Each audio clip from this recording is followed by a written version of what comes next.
Good morning, ladies and gentlemen. Welcome to the headquarters of the Department of Consumer Affairs. This is the Board of Registered meeting for June 8th, 2017. I'd like to call the meeting to order. We'll begin with roll call and introductions of the board members, and we'll begin with board members on my far right. That's me. Good morning. My name's Imelda Ceja-Butkowitz. I was appointed by Governor Jerry Brown as a public member, and welcome. Good morning. I'm Barbara Yaroslavsky. I'm a public member appointed by the State Senate. Good morning. I'm Cindy Klein. I'm a direct practice member appointed by the governor. Thank you. Good morning. I'm Michael Jackson, faculty member appointed by the governor and reappointed to another term, and I'd like to congratulate Imelda Ceja-Butkowitz on her reappointment to the board as well. I serve as the president of the board currently and chair of the Education Licensing Committee. Hi, I'm Dr. Joe Morris. I am the executive officer for the Board of Registered Nursing. Good morning, Elizabeth Woods. I'm in the advanced practice role and appointed by the governor. Good morning, Pilar Dela Cruz Reyes. I'm in the nurse administrator role. I was appointed by the governor. Good morning, Donna Gerber. I'm a public member and I was appointed by the Speaker of the Assembly. Good morning. I'm Trandy Phillips. I'm direct practice member appointed by the governor. At this time, I'd like our board counsel to introduce himself. Spencer Walker, the board's attorney. Thank you very much. At this time, do we have any public comments for items not on the agenda? And if you do, please limit your comments to 3 minutes. Thank you. Seeing no public comments, I'd just like to make a comment on behalf of our former board member, Ray Millell. He just wishes the board members best of luck, and he wished he could have been here to say goodbye in a proper way. And he will be in contact with us and would like to have dinner with us when we're in Southern California. So moving right along, item 3.0, review and vote on whether to approve the minutes. Item 3.1, April 4th and 5th board meeting minutes. I second it. All in favor, and we'll call the roll, beginning on the right. I'm going to abstain for both. Aye. You did. The mic is not on. Barbara made the motion. Barbara Yaroslavsky made the motion. President Jackson seconded the motion. Imelda Beckworth has abstained. Barbara Yaroslavsky votes yes, accept. Cindy Klein, abstain. Michael Jackson, yes. Elizabeth Woods, yes. Pilar Dela Cruz Reyes, yes.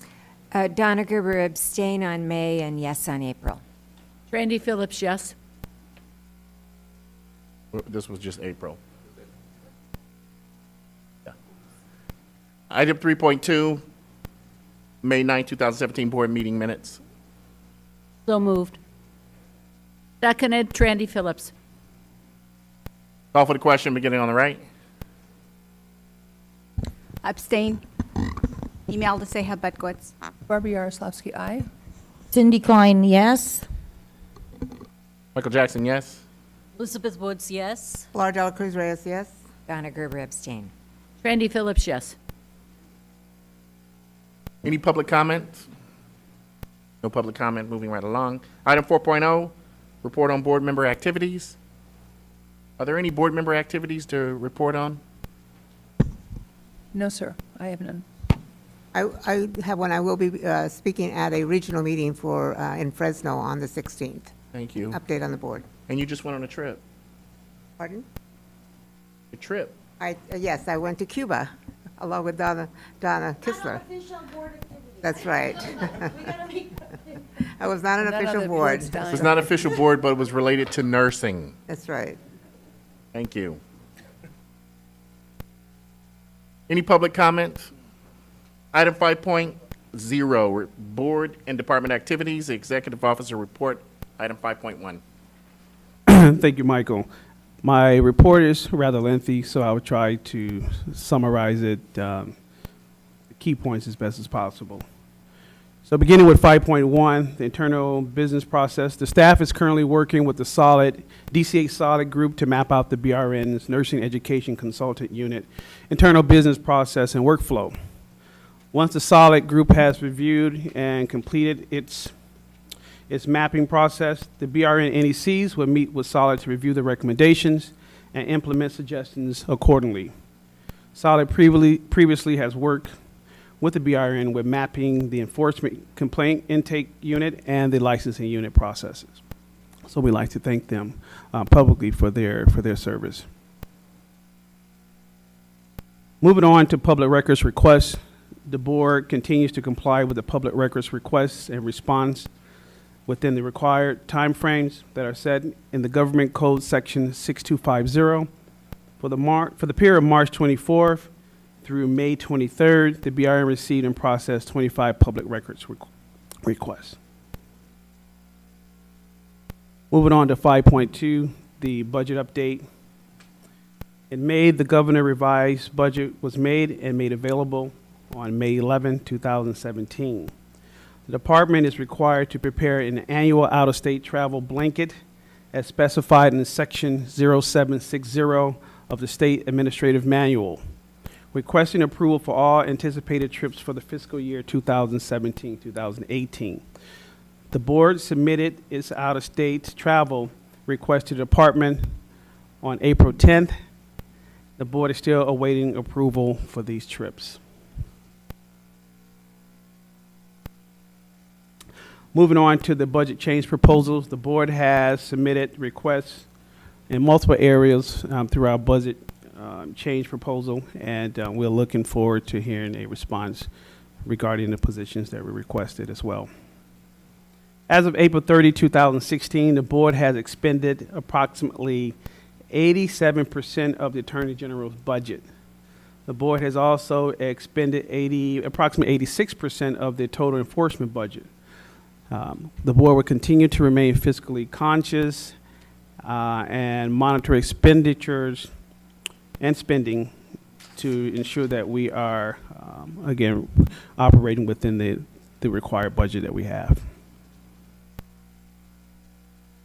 Moving on to the technology update 5.3.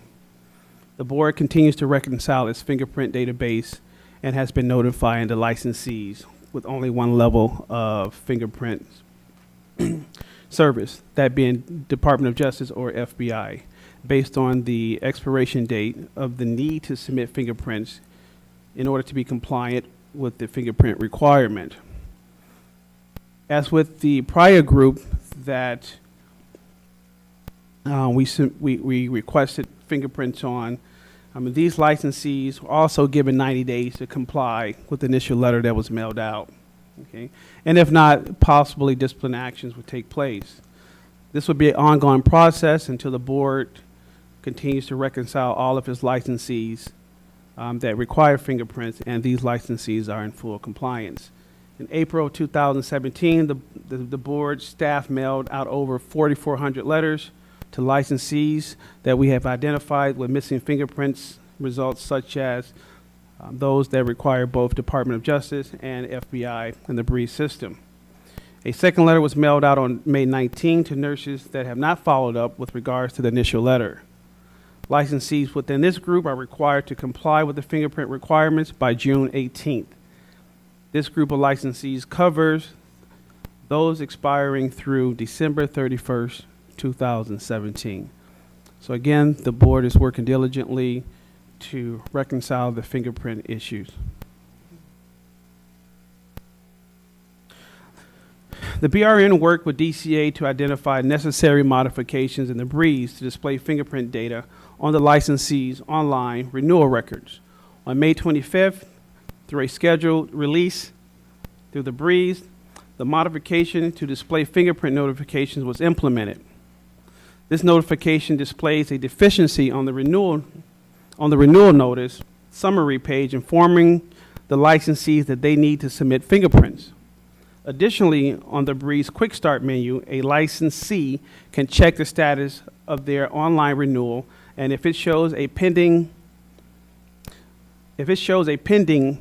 the licensee can click into the status to see if they have fingerprints deficiency. The implementation was successful for the RN renewal transaction, but unfortunately, this deficiency implementation also affected other licensee transactions within the system. Staff determined that in addition to the renewal transaction, the initial exam and endorsement transactions were also affected and displayed this new fingerprint deficiency notification. This poses a problem as it misdirects the applicants to think that they need to resubmit fingerprints, thus causing more phone calls and emails to the board and potentially costing applicants additional money if they submit a new set of fingerprints and pay a fee.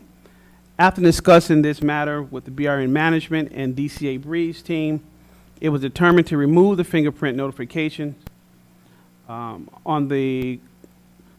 remove the fingerprint deficiency notification statement until this problem is fixed and can be made in the system to display information on the correct transaction. The new changes and modifications will be implemented in the next Breeze system release, which is scheduled for June 14th. The BRN staff will continue to work with DCA Breeze to test these changes and ensure the information is displayed in appropriate transactions. Moving on to the paperless renewal notification. As mentioned in my previous EO report, the board staff worked with DCA, Breeze, business integrity analysts to explore the feasibility of implementing a semi-paperless renewal notification as a cost-saving measure in the Breeze system. The BRN staff submitted a change request for the Breeze system to eliminate the current 6-page renewal notice and replace it with only 1-page notification of renewal to the licensee. The 1-page notice will inform the licensee that it is time to renew their license and advanced practice certification, and we'll redirect them to do so online through the Breeze. This notification will be implemented in July 2017 and will affect the licensee population starting with those who are up for renewal in October of 2017. Currently, approximately 80% of our licensee population renew online through Breeze. The board staff have been working with DCA Public Affairs Unit to create a media package that includes notifications, include notices via social media and online videos and updated information on the board website. Again, our plan is to go green and seamless as much as possible through the renewal process. Moving on to electronic transcripts. The board continues to implement the cloud drive and the acceptance of electronic transcripts from the California schools. The cloud drive has proven to be quite successful as the board received 3,363 electronic transcripts from approximately 100 plus California programs for the fall graduation. The BRN was able to process California initial applications within 40 days or less. The board anticipates receiving over 5,000 transcripts during the spring graduation season. By July 2017, the board plans to expand its business process with using the electronic cloud to include the acceptance of electronic transcripts from U.S.-approved nursing schools. This practice will assist the expediting of initial exams and endorsement process for U.S. graduates. Once the process is vetted and approved, the staff will update the BRN website and print applications with detailed information on how to submit electronic transcripts. So again, we're planning to expand this process to U.S. Approved nursing schools as well. Moving on to 5.4, continuing education units. The board is currently reviewing the continuing education provider approval process.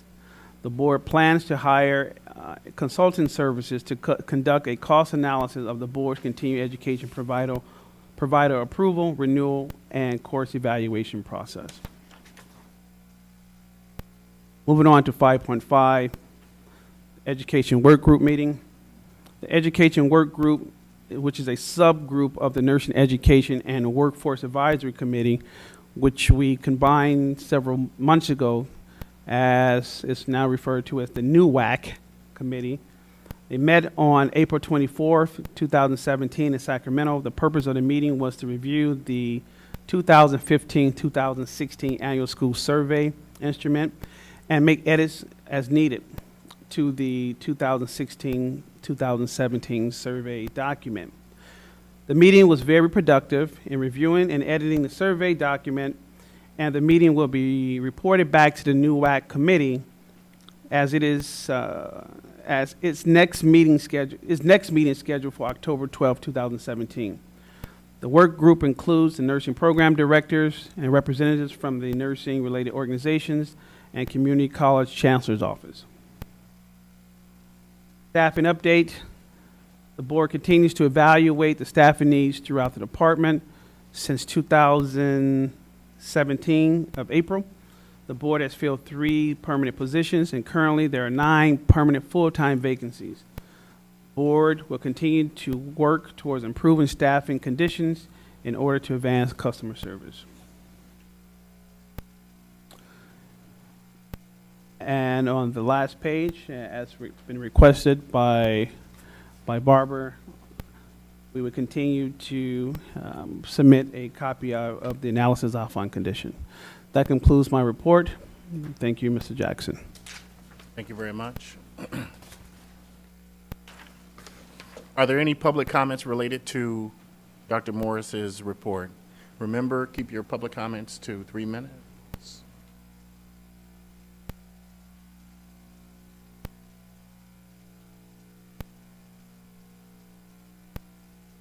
Good morning.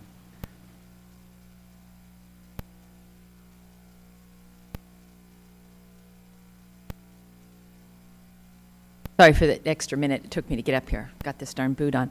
I just wanted to take a moment, Pat McFarland from the Association of California Nurse Leaders, the California Association of Colleges of Nursing, and the California Student Nursing Association, to just thank President Jackson and Dr. Morse for the great work they've done. This whole issue of fingerprinting, he has been upfront communicating with us on a regular basis, and I so appreciate your pulling back instead of putting that issue out and having people more confused about the system when it didn't work. I mean, that shows true leadership when a system's not working, that the leader can get together with his teams and say, stop, let's fix it, and then put it out. So we truly appreciate that. And also, on behalf of the student nurses, I have to say thank you for processing those applications so quickly, because we are going to have a huge influx this spring, and those students get very, very nervous about what they're doing to get their license, because they want to get that first job, and we want to welcome to the profession. So I'd just like to say thank you. We appreciate your leadership, and we look forward to continuing to work with you. Thank you, Joe. Thank you. Are there any other public comments? Seeing no other public comments, moving on to item 6.0, report of the administrative committee. Mr. President, excuse me, I just wanted to ask a question. Sure. To make sure I understand correctly. So on the fingerprinting, especially as it relates to Breeze, and then the potential moving forward with electronic online renewals. Yes. I heard you say, and I read that we had a problem with Breeze trying to deal with the fingerprinting situation. And you've got a number of things that it sounds like you're getting ready to roll out July 2017. Can you talk a little bit about why we're having problems with the Breeze system, and can we make sure that we don't have these things go bad as they have in the past? I'm just wanting a little assurance, I guess. Well, I mean, as far as the Breeze is concerned and the fingerprint notification, I guess, you know, these things happen, and I guess the board has no control over, you know, that process. So once they are tested, I mean, we do try to test the process in advance to see if it works, but until it's truly deployed, we have no way of knowing if it's really fail-proof.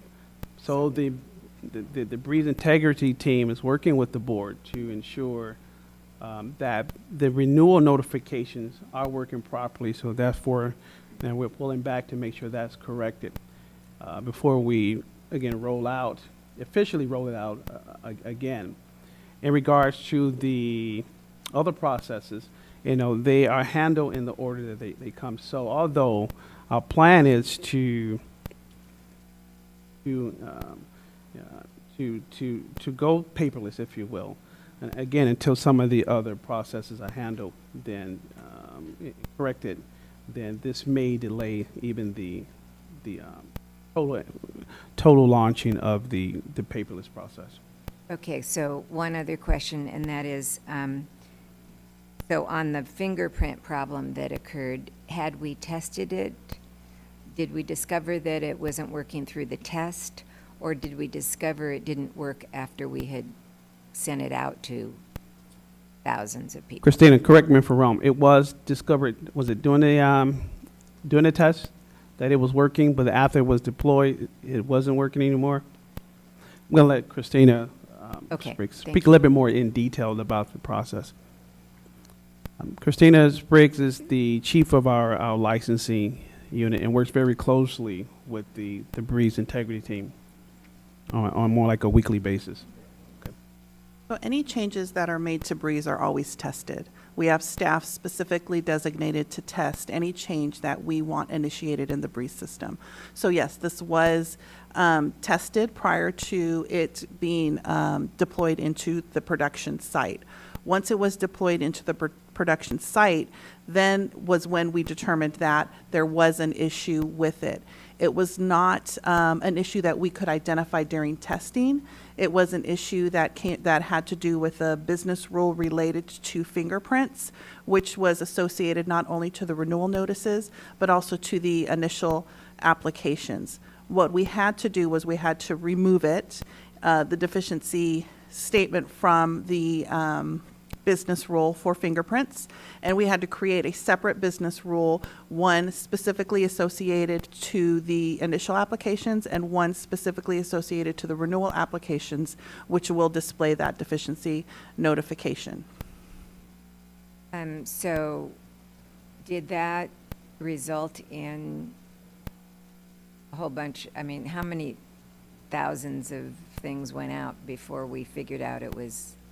Nothing was mailed out with the information. This was an online notification, so it was attributed to some applications. If an applicant went online and verified their application in the Breeze system, they saw a deficiency statement. So it did raise some questions from some students who have pending applications that we have been addressing, and as far as the licensees, it was an appropriately placed deficiency notification for them.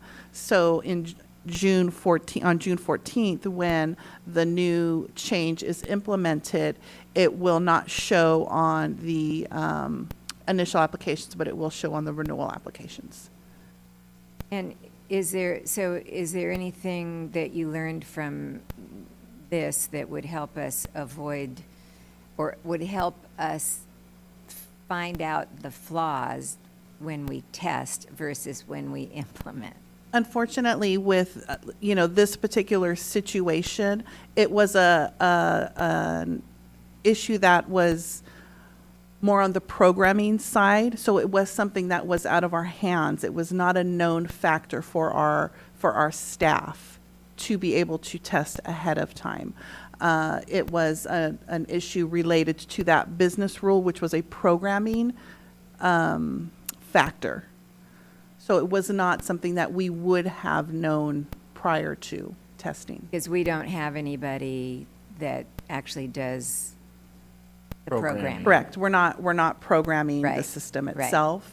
And we don't- We come up with these fantastic ideas of what we want to happen, and then we work with the department, the business integrity analysts and the vendor to figure out the best way to actually implement these changes that we want to implement into the system. Does the DCA have programmers that? Yes. deal with this? Okay. Yes, they have the vendors, the vendor itself, Program. as well as the Office of Information Services, programmers that work alongside with the vendors. And then we usually work through the business integrity analysts is how we work with the vendors and the programmers within DCA.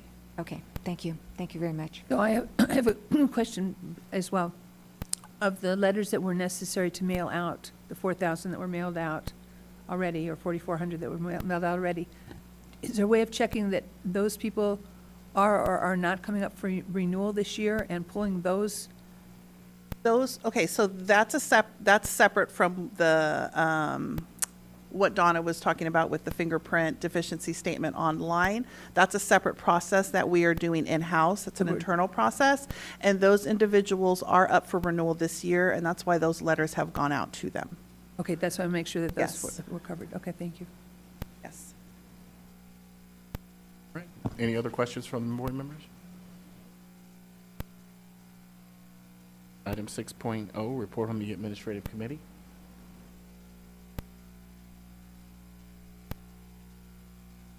Dr. Morris?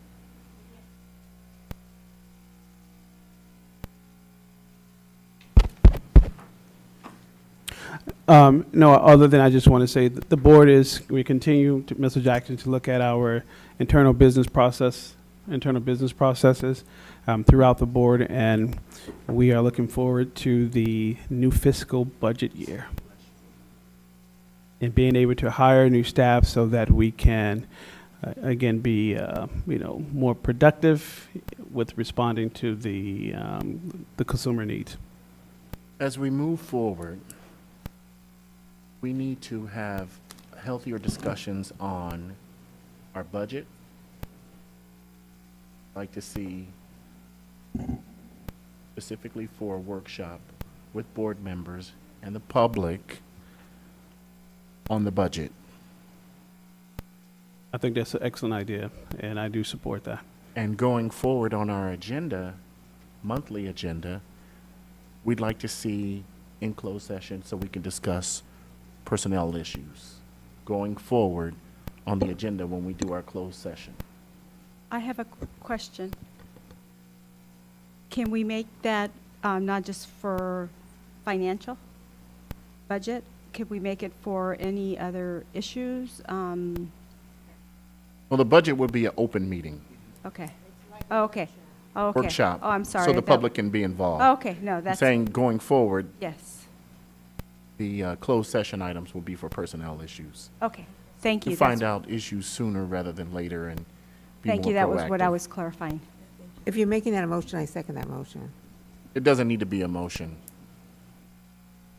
All right, are there any public comments or any questions? All right, moving on to item 7.0, this is report of the Education Licensing Committee. Good morning. I'm Carol Vellis, Nursing Education Consultant. Agenda item 7.1, vote on whether to recommend ratification of minor curriculum revision and acknowledge receipt of program progress report. According to the board policy, nursing Excuse me, Carol, education- can we have you speak up a little louder, please? Is that better? Much better. Okay, sorry about that. Okay, so according to board policy, nursing education consultants may approve minor curriculum changes that do not significantly alter philosophy, objectives, or content. Approvals must be reported to the Education Licensing Committee and the board.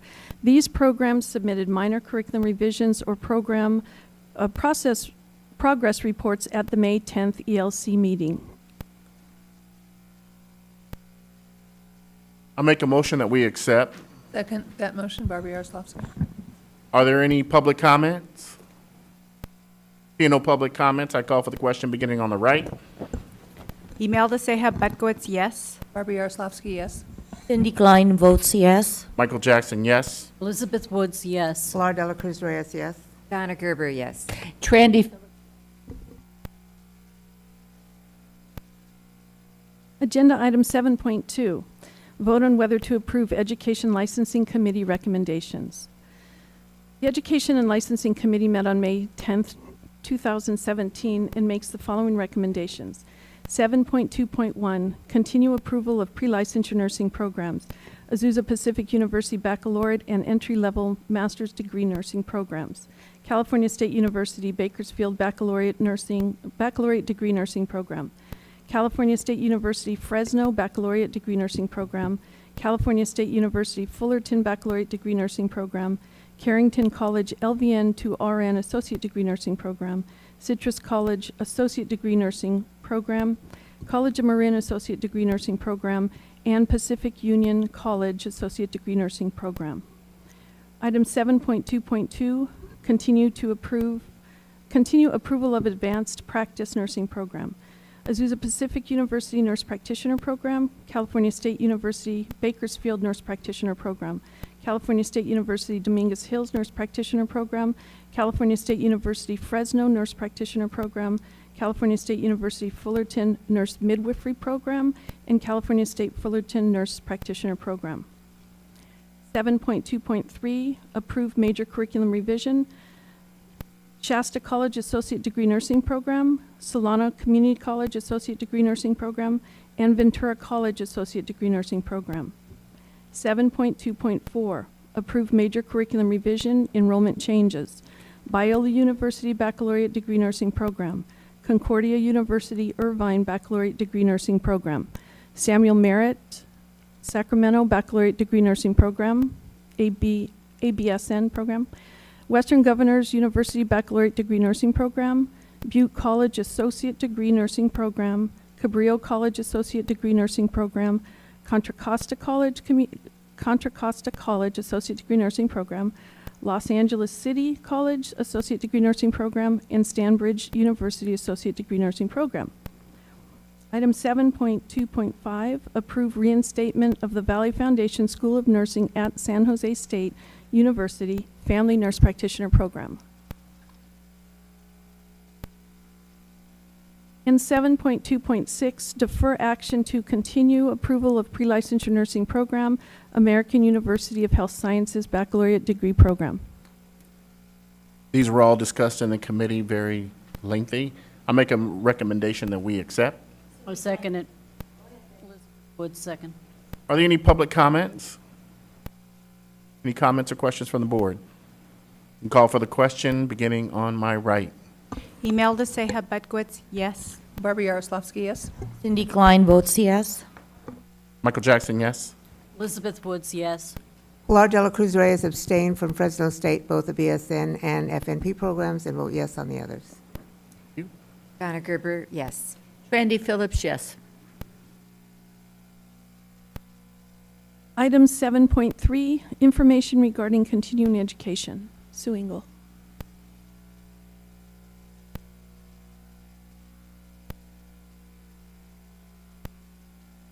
Susan Engel. Sue Engel.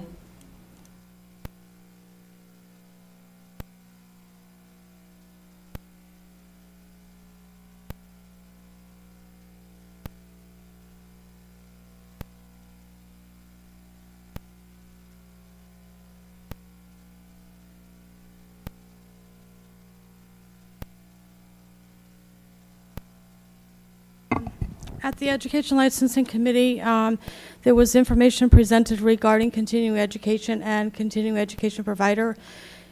It was information only. In August, the analysis summary of the 2 surveys that were conducted will be presented to the Education Licensing Committee.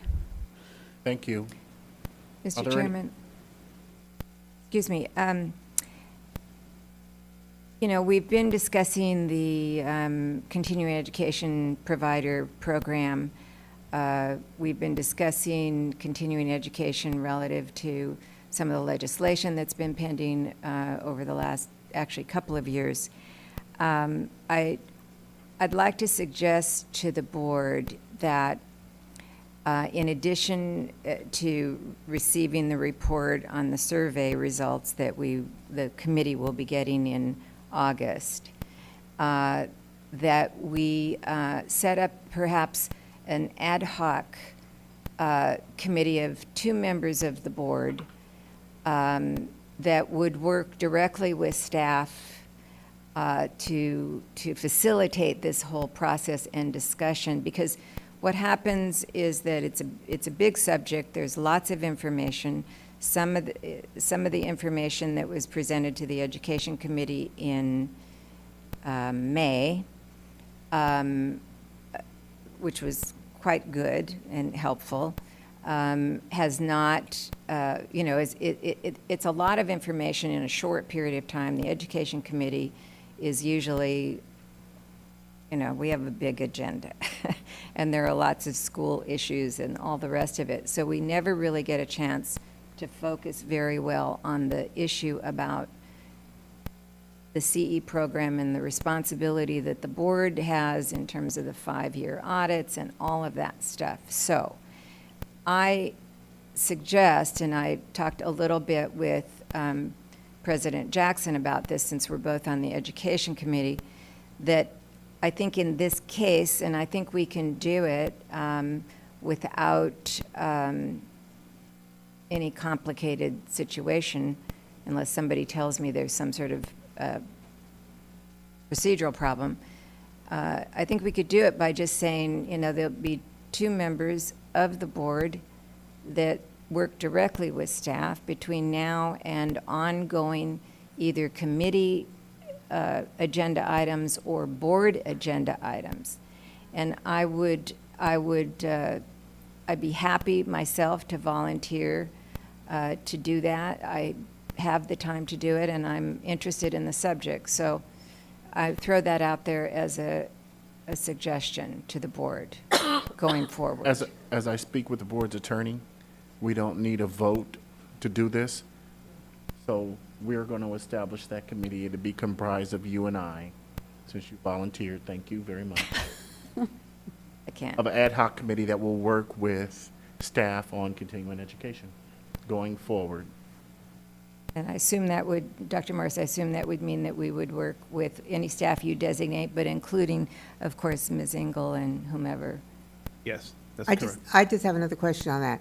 If you're going to involve board members on that committee, is it wise also to involve a CE provider that can be a part of the group to give input as a consultant?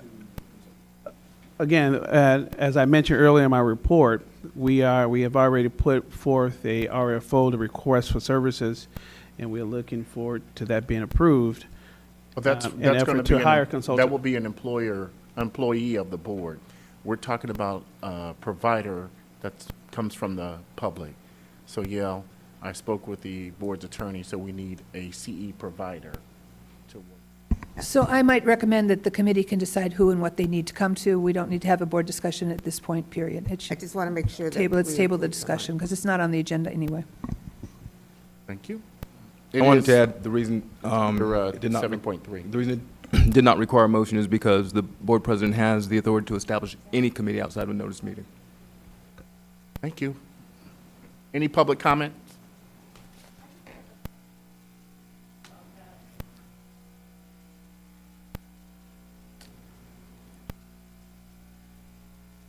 Hi, I'm back again.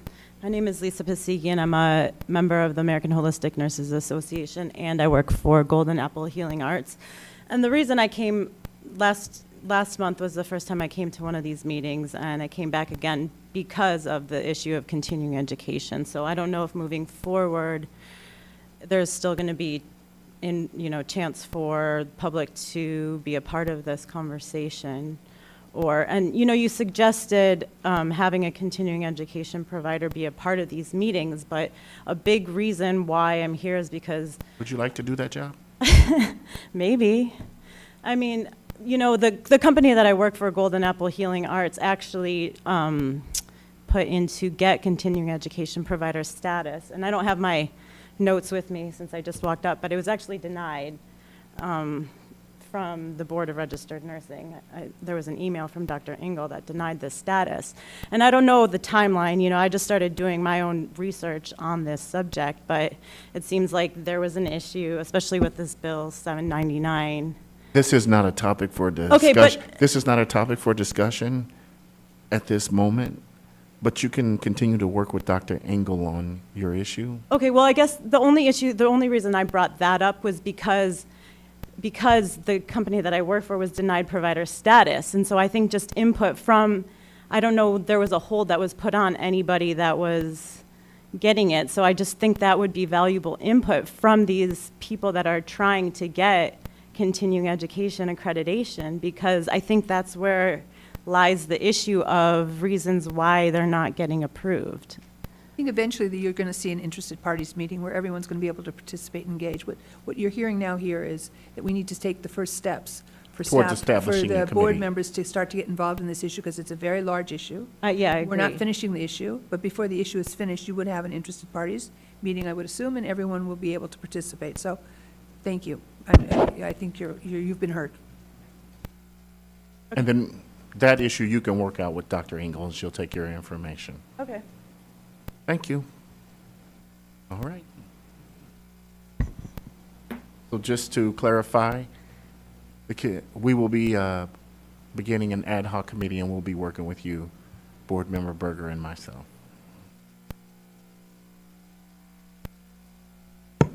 Mr. President?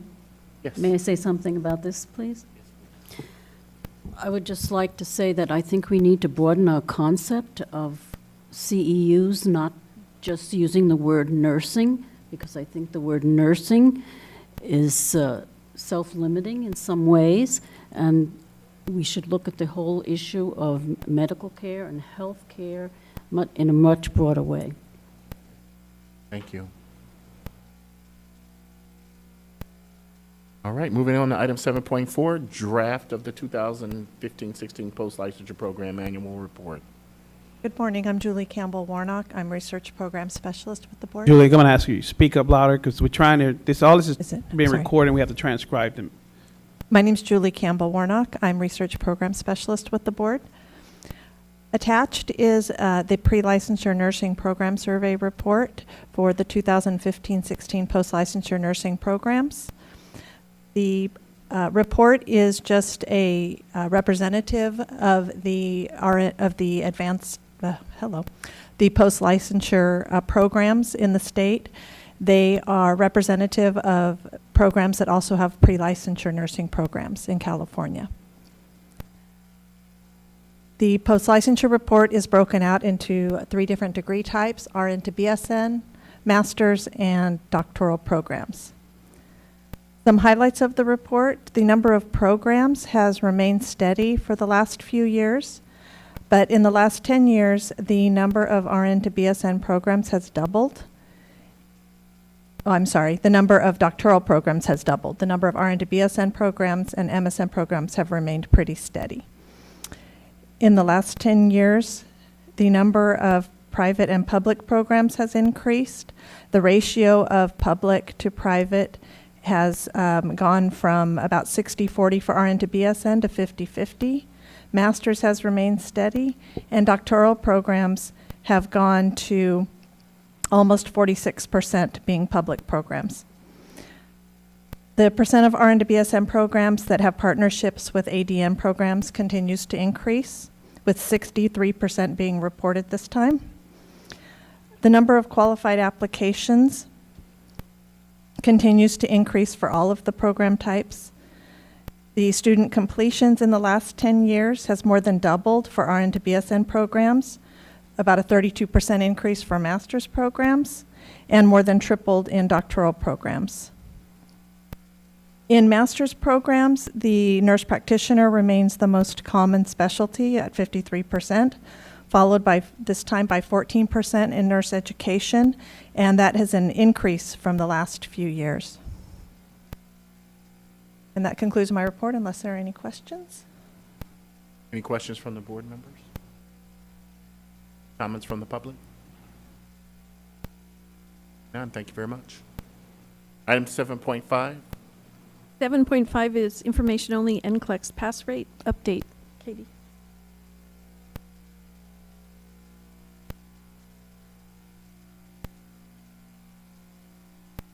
Good morning. Can everybody hear me? All right. As Carol indicated, this is an information-only item.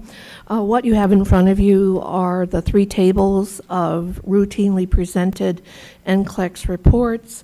The reporting period for this particular session is April 1 of 2016 through March 31 of 2017. You can see in California, during that period of time, we had 11,242 first-time testers, with a pass rate of 89.35%. In the United States and its territories, for this particular 12-month rolling period, we had 156,720 first-time testers and the national rate of 85.68%. Compared to the same period of time last year, same rolling period of time, what we've seen in California is an increase of 2.5% in our pass rate for that 12-month period. And nationally, the increase is 1.59%, with similar kinds of first-time testers in both 12-month periods. The next table down is we're reporting on the most recent quarter of results. That's January 1 of 17 through March 31 of 17. You can see that in California we had 3,254 first-time test takers with a pass rate of 90.69%, which is outstanding. Comparing it to the same quarter of last year, similar number of first-time test takers, and at that time the pass rate for California was 86.91%. So we're up almost 4% in terms of our quarterly results for the period. As we've reported in the past, you can see when I look at the aggregate numbers and compare California to other state board jurisdictions for the quarter, when we look at those state boards of nursing who have a number of first-time testers ranging from around 2,000 to 4,100, California and Texas are neck and neck for first place at 9 in the 90s, almost 91%, followed by New York and then Florida as in comparison. For the 12-month rolling period, again, when we're looking at a range of first-time testers, with first-time testers of 9,246 to around 13,000 first-time testers, a little bit over that. Again, California is number 1, followed by Texas, New York, and Florida. So, Mr. President? Yes, please. I just wanted to say, I just want to say congratulations to all the nursing schools in the state, and congratulations to all the nursing students. I think this is it looks like there's been a lot of hard work done. Our schools are working very hard to educate our students. Our students are working very hard to achieve, and I'm proud to be a member of this board and see these kind of results. Trandy, if I may second that.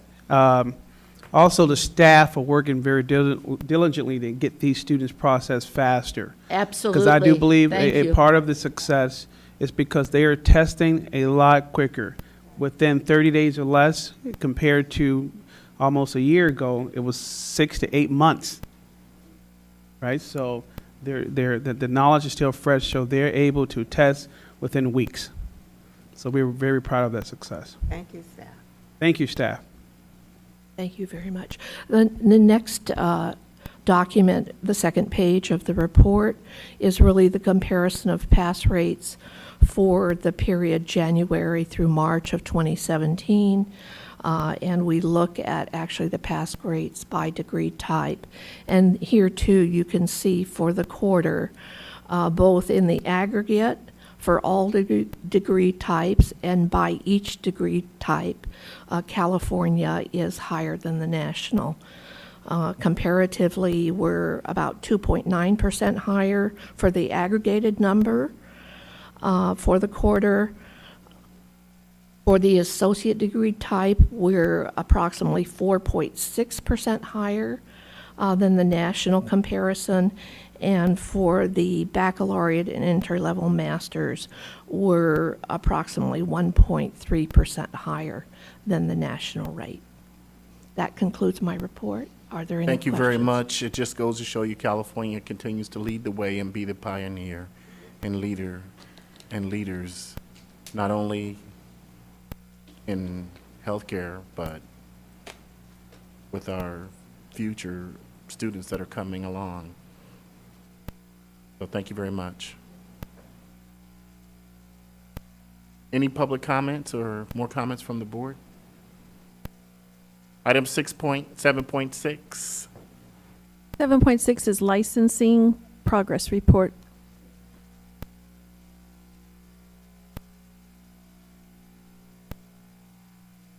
Good morning, Christina Sprigg, Chief of the Licensing and Administrative Services Program. The licensing program evaluators are currently processing the initial review of exam applications received in late April 2017 and endorsement applications received in early April 2017. To assist students on how to apply for the board, the licensing management team continues to present an overview regarding the application and eligibility process to California students at every board petitioner hearing day. Of course, except for the last two that we've had this week, since students are currently in the process of graduating, so we did not have students to present to. Currently, the licensing unit has 3 permanent vacancies. I've made some updates to what has been posted to the website since we have had some additional vacancy.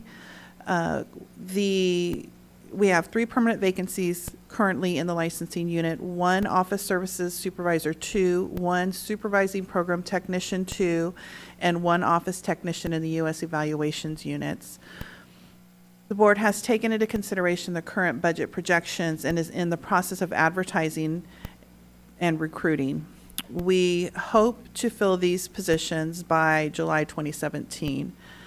In addition, the board's fiscal year 2016-2017 budget change proposals have been approved, and the board has started the recruitment process for 10 additional positions within the licensing program. 1 limited term staff service manager 1, 5 limited term program technician 2 U.S. evaluator, and 4 limited term program technician technical support unit. With the addition of the new SSM1 position, we have worked to reorganize the various units within the licensing program and have divided it into 2 sections. The current SSM1 will continue to manage the international evaluations and the technical support units, while the new SSM1 will oversee the advanced practice and U.S. evaluations units. The addition of the new SSM1 will benefit the units with additional oversight of the workflow and processing timeframes, as well as ensuring that business process improvements continue to progress. Since September 2016, we have utilized the cloud drive to receive electronic transcripts from California programs, as Dr. Morris mentioned in his EO report. Our fall graduation season, we had received 3,363 electronic transcripts from over 100 California programs. We anticipate this number to be higher for the 2017 spring graduation season, as more nursing programs will be graduating. We have already started to receive program graduate roster lists from California programs in preparation for the 2017 spring graduation season, and already have over 5,000 students reported to be graduating. We are continuing our efforts to streamline business processes within the licensing unit and have started the preliminary process of accepting electronic transcripts from applicants who graduated within the United States. The board is in the process of updating the website and all application instructions to include this process. An email will be created to solely accept electronic transcripts from school institutions and transcript vendors via a secured method. The email will be monitored on a daily basis by the technical support unit, who will continuously attach transcripts to the application transactions and forward them to the evaluators to process. The DCA Solid Occupational Change Management Unit is continuing to meet with staff and management regarding our business processes. The OCM has completed a draft of business process maps for the Licensing Support Unit. There were a total of 19 maps, and each map included a narrative description of the business process, frequency, volume, and process improvement opportunities. Management is in the process of reviewing and identifying corrections on the business process maps. Once the process is completed, the board will consider all recommendations made for potential change that could assist in streamlining and reducing processing timeframes. These maps also assist the board in providing statistical information as far as volume and timeframe for a specific process when we are submitting our BCPs for additional positions within units. The board is currently using the Quality of Business Interactive Report Tool, QBERT, and is able to create and run various reports upon request. The licensing units, report analyst, and management are in the process of creating a reports catalog, which will include a list of various reports the board can run on demand and at any given time. We recently met with DCA's Office of Information Service and was given a demonstration on a new global pending applications dashboard report. This report provides summary and detailed information on open applications by staff and the application age. Management will be able to identify applications that are outside of our regulatory timeframe. This will be a tool for management to use on a daily basis whenever we log into the QBERT tool. Below is the total number of applications the board has received by fiscal year. I do have some updated numbers as it's been a few weeks since this was written. So currently, our total number of applications for current fiscal year is that received is 48,756. 48,756. That is definitely up already from last fiscal year. Last fiscal year total was 45,352. Are there any questions? I do have a question. Could you clarify for me, when you talk about limited term, is that a certain month? Is it just during the peak times? What do you mean by the limited term on those employees? Our budget change proposals for this last go-around, which are effective July 1 of this year, were approved for 2-year limited term positions within our licensing unit and within our call center. We were approved for a total of 16 positions, split amongst the licensing and the call center. So those are for 2 years. We will evaluate in a year to determine whether we need to try to make those positions permanent, and then we'll move forward with an additional BCP to request those positions to become permanent. Thank you. I have a question. Yes. You indicated that we have 10 additional positions to fill in licensing. Yes. Do you have a sense of when those will actually get filled? We have actually just recently posted the U.S. Evaluator Program Technician 2 positions and the support, the Technical Support Program Technician positions. We are in the process, so we're in the recruitment process currently. We anticipate that interviews will probably happen later on this month, and then potentially we will have individuals starting as early July. So we're actively in the process of trying to fill those 10. Yes. We actually cannot start even filling the position until July 1. We can start the recruitment process, but we can't actually hire until July 1. Right. Okay. Thank you. Well, please. And that goes to the number of nursing applications, licensure that you're receiving. It's up to 48,000, I understand. But in the scheme of things, are we licensing more students?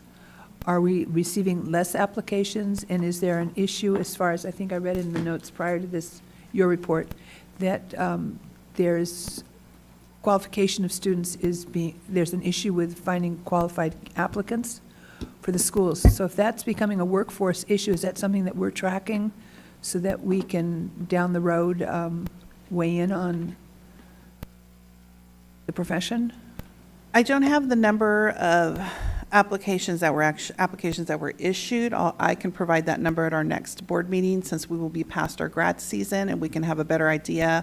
We'll have an entire fiscal year of data to provide of the number of applications received versus the number of applications actually, or licenses actually issued.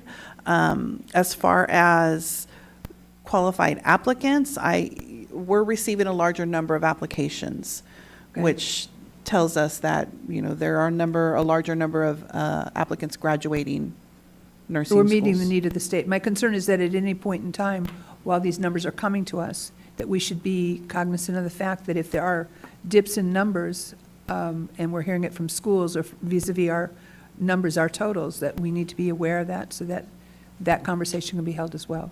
Yes. Are there any comments, more questions from the board?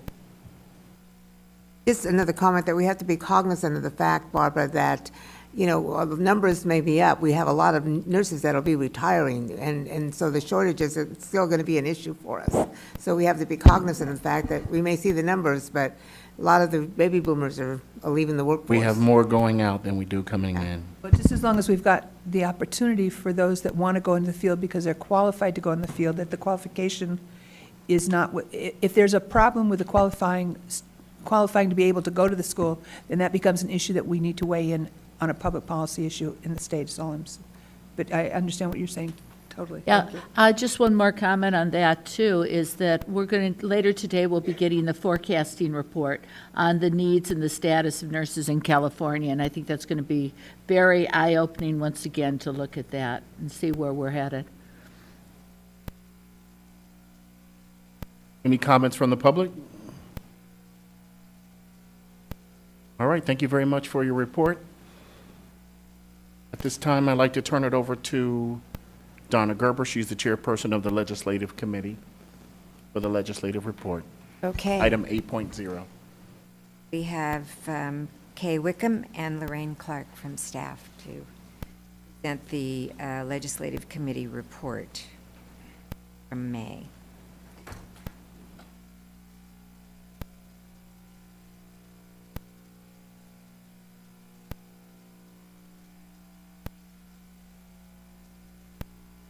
Good morning. I'm Kay Winecombe. I'm one of the nursing education consultants.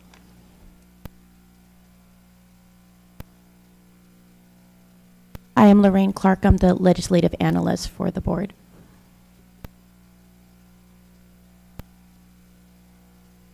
Go right ahead.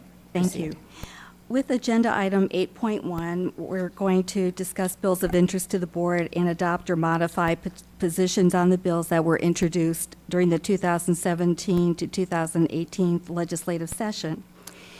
At this point, so far, 2,853 bills have been introduced in the legislature, and last Friday was the last date for bills to move out of their house of origin to the other house in order to continue through the legislative process. With the chart that you have with your materials, of course, things have changed. Again, this is prepared about 2.5 weeks before this meeting, so there has been some movement from the Assembly bills to the Senate, Senate bills to the Assembly, and then bills that will no longer be viable or may become 2-year bills. So with the bills that are in boldface, those are the bills that will be presented today. The first one we will start with is Assembly Bill 40. That's Assemblymember Santiago's bill related to the Cures database, the Health Information Technology System.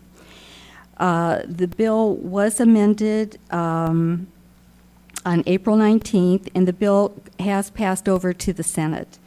So the bill as amended on the 19th was that, what it does is this requires the Department of Justice to make the electronic history of controlled substances dispensed to an individual under a healthcare practitioner's care based on data contained in the Controlled Substance Utilization Review and Evaluation System available to the practitioner through either an online internet web portal or an authorized health information technology system. This bill was last amended on April 19th, and the bill eliminates the provision that would authorize the Department of Justice to conduct audits of any authorized health information technology system integrated with the Cures database. And the position of the committee at its May meeting was to watch this bill.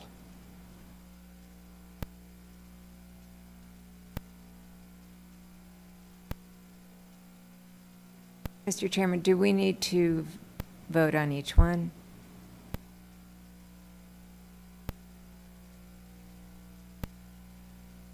Well, I just spoke to the board's counsel, and if our position is changed, then we need a vote. But if not, We don't.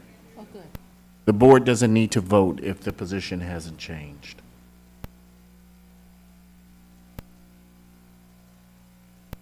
And the board took a watch position on February 8th, 2017.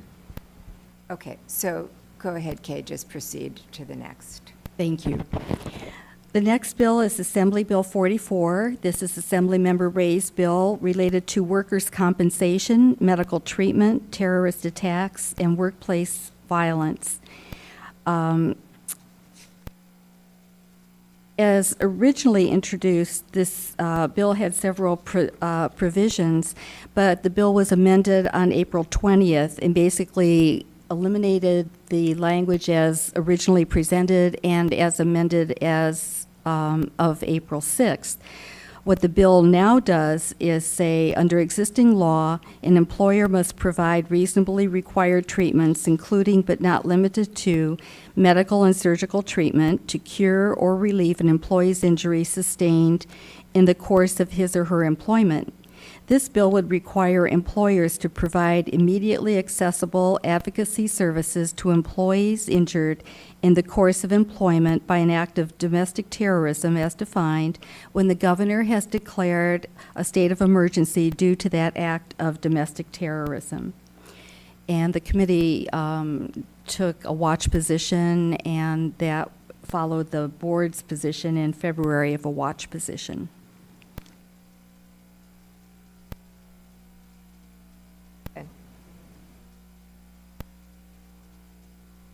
Assembly Bill 334 is Assemblymember Cooper's bill related to sexual assault, and it had been amended on April 27th. This bill sets the time for commencement of any civil action for recovery of damages suffered as a result of sexual assault to within a specified number of years from the date of the last act of sexual assault, or within a specified number of years from the date the plaintiff discovers that an injury or illness resulted from an act of sexual assault by the defendant, whichever is later. Makes changes related to the conduct of sexual assault examinations and the storage of related records. The bill had been amended on April 27th, and that change would make a prohibition on charging a victim of sexual assault applicable to costs incurred by a clinic or sexual assault forensic medical evaluation team, and would include nurse practitioners and physician's assistants as qualified healthcare professionals. The bill would repeal the provision limiting the amount that may be charged to perform the medical evidentiary examination portion of a medical examination to $300. And the bill would further require that the costs of the examination for a sexual assault victim who chooses not to participate in a criminal investigation to be reimbursed to the local law enforcement agency by the Office of Emergency Services at the locally negotiated rate in an amount not to exceed $1,000. And I think, Barbara, at the Legislative Committee meeting, you had a question related to the charges for this and the rationale for this bill. And this bill is pretty much to clarify certain points related to both the statutes of limitations and also the fact that a victim of sexual assault may choose not to participate in the prosecution of the defendant, but this clarifies that indeed if they do have that medical evidentiary exam, that it will be at no cost to them, just as it's at no cost to the victims that do participate in the criminal system. Thank you for that clarification. It also had, it took the time clarification off the table as well, right? It took the what? Time clarification, how long the person had to, Oh, the statute of limitations, it kind of expanded on it. Right, okay, Yes. right, that's what I I thought. believe it was originally 3 years, it's now up to 10 years. okay. And then from the actual injury, but then from the time that the victim was aware of additional injury or illness as a result of this gives them another 3-year period from that. Thank you. You're welcome.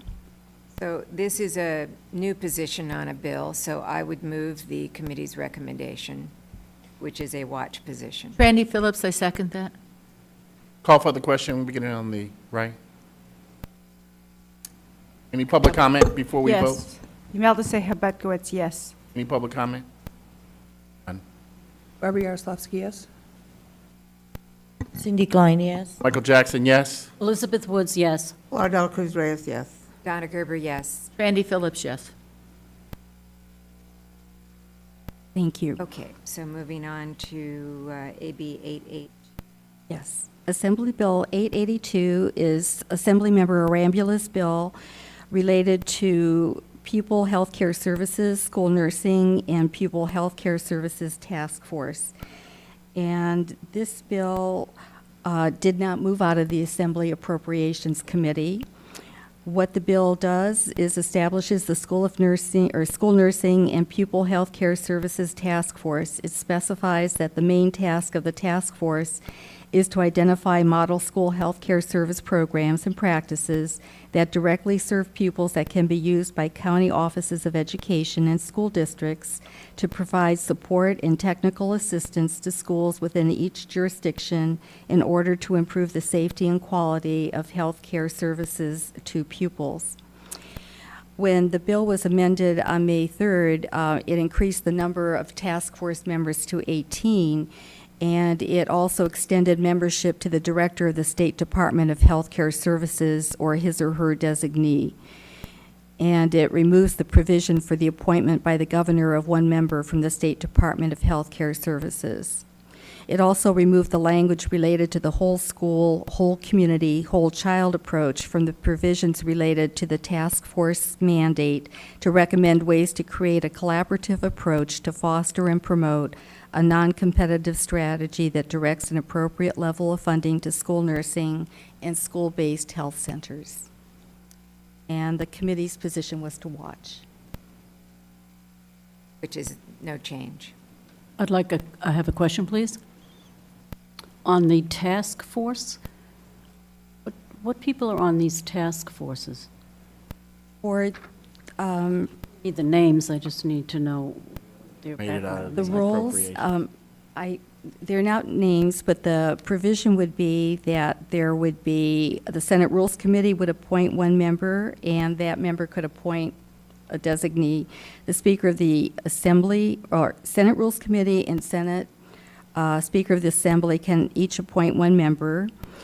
The governor will appoint the following members: one who represents special education, one who represents a school district that primarily serves an urban area, a member who represents a school district that primarily serves a rural region, one member from the State Department of Education who is involved in school health, a member who represents a statewide organization that is an organization organized by and for California school nurses. So it's also public members, not just governmental members.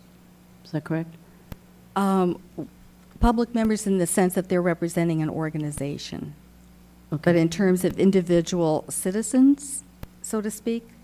Yeah. No, these basically all... Isn't this bill just adding a couple people to the committee and that's all? Right. That's all it's doing, is adding a person from the Senate. And the it's adding bill the- did not make it out of Of appropriation. It never went Right, anywhere, so I don't it's- know why we're discussing it all. I just had I just needed a clarification of They it. all are agency or organization representatives, Okay, and thank there you. are now 18 of them. Assembly Bill 1048 is Assemblymember Arambula's bill related to health care, pain management, and Schedule II drug prescriptions. And this bill has moved on to the Senate. The bill authorizes a pharmacist to dispense a Schedule II controlled substance as a partial fill if requested by a patient or the prescriber, requires a pharmacy to retain an original prescription with a specified notation, provides for co-payment and fee requirements, and more relevant to nursing practice, it makes changes concerning pain assessment by health facilities. The bill was amended on April 27th. It basically just corrected a typo, but otherwise it continues with the provision that removes the requirement that pain be assessed at the same time as vital signs. And the committee's position was a watch position. And that's new, so I would move that recommendation. Randy Phillips, I But second what- that. Public comment.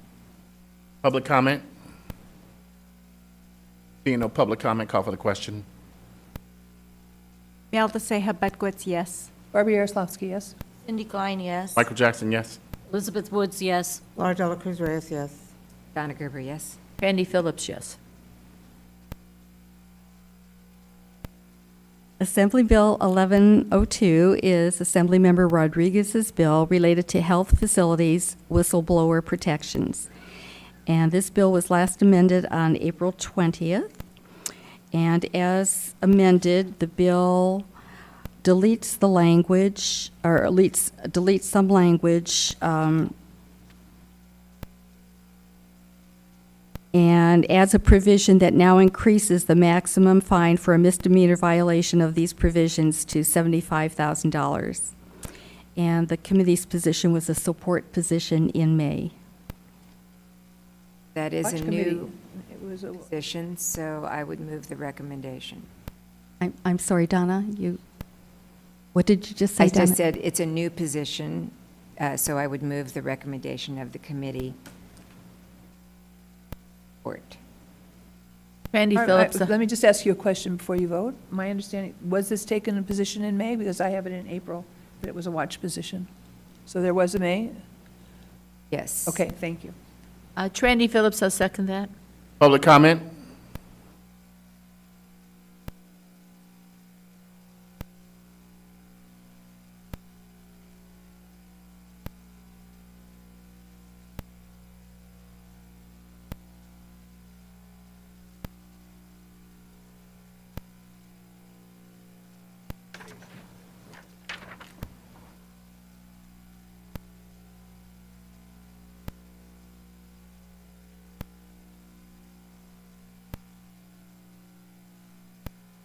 This is a letter from the California Nursing Association dated May 25th, 2017.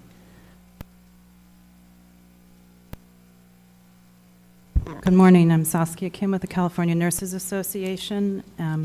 CNA is a proud co-sponsor with SEIU of AB 1102, which would increase the penalties imposed on health facilities for violation of whistleblower protections from $20,000 to $75,000. CNA was a sponsor of the original health facility whistleblower legislation in 1999, and with SEIU support at that time, that important measure extended protections against retaliatory actions by long-term health care facilities to also include employees and patients of acute care facilities. Because registered nurses are required by statute to serve as patient advocates, if a nurse believes that a hospital practice, an unsafe doctor, or other conditions jeopardize patients, the nurse is required to act to protect her patients or his patients. And without whistleblower protections, nurses must weigh whether or not they should sacrifice their jobs to expose practices that endanger patients. We recognize that the penalties need to be updated to maintain the same level of disincentive for willful violations of the whistleblower protections. And for all these reasons, we see the penalty increase in AB 1102 as the right thing to do to protect the protectors. So appreciate your support. Thank you.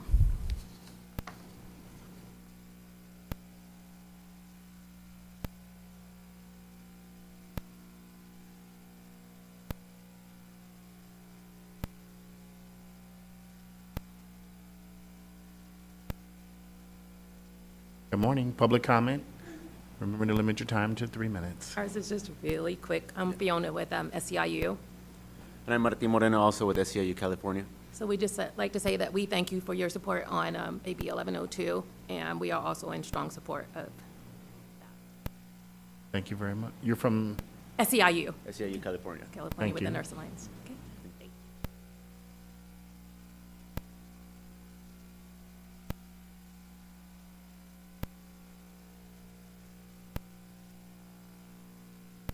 Seeing no other public comment? Move the recommendation. Support. I'll second that. Call for the question. Melda Seha Budgwitz, yes. Barbara Yaroslavsky, yes. Cindy Klein, yes. Michael Jackson, yes. Elizabeth Woods, yes. Pilar Dela Cruz Reyes, no. Donna Gerber, yes. Randy Phillips, yes. Okay. Go ahead, Kay. Assembly Bill 1110 is Assemblymember Burke's bill related to pupil health, eye, and vision examinations. And this bill was amended on April 18th.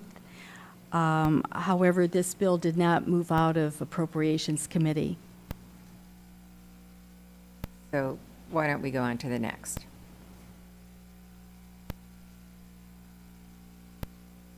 Assembly Bill 1560 is Assemblymember Friedman's bill related to nurse practitioners, certified nurse midwives, physician assistants, and physician and surgeon supervision.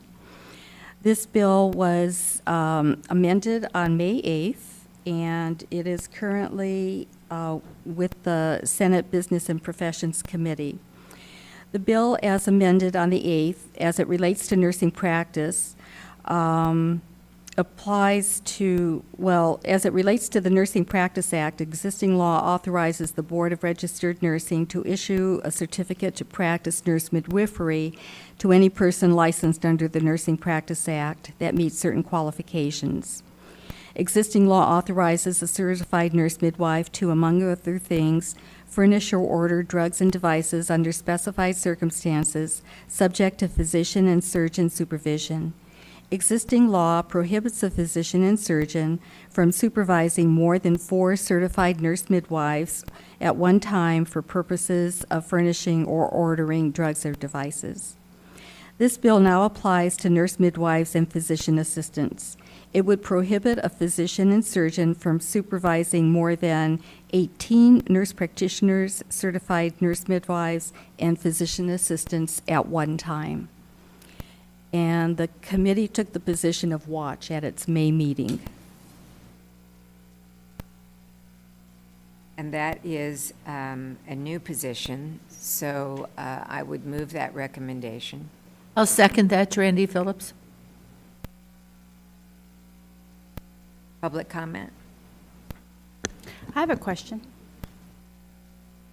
So how do we know how many nurses or midwives the physician is supervising? How do you know?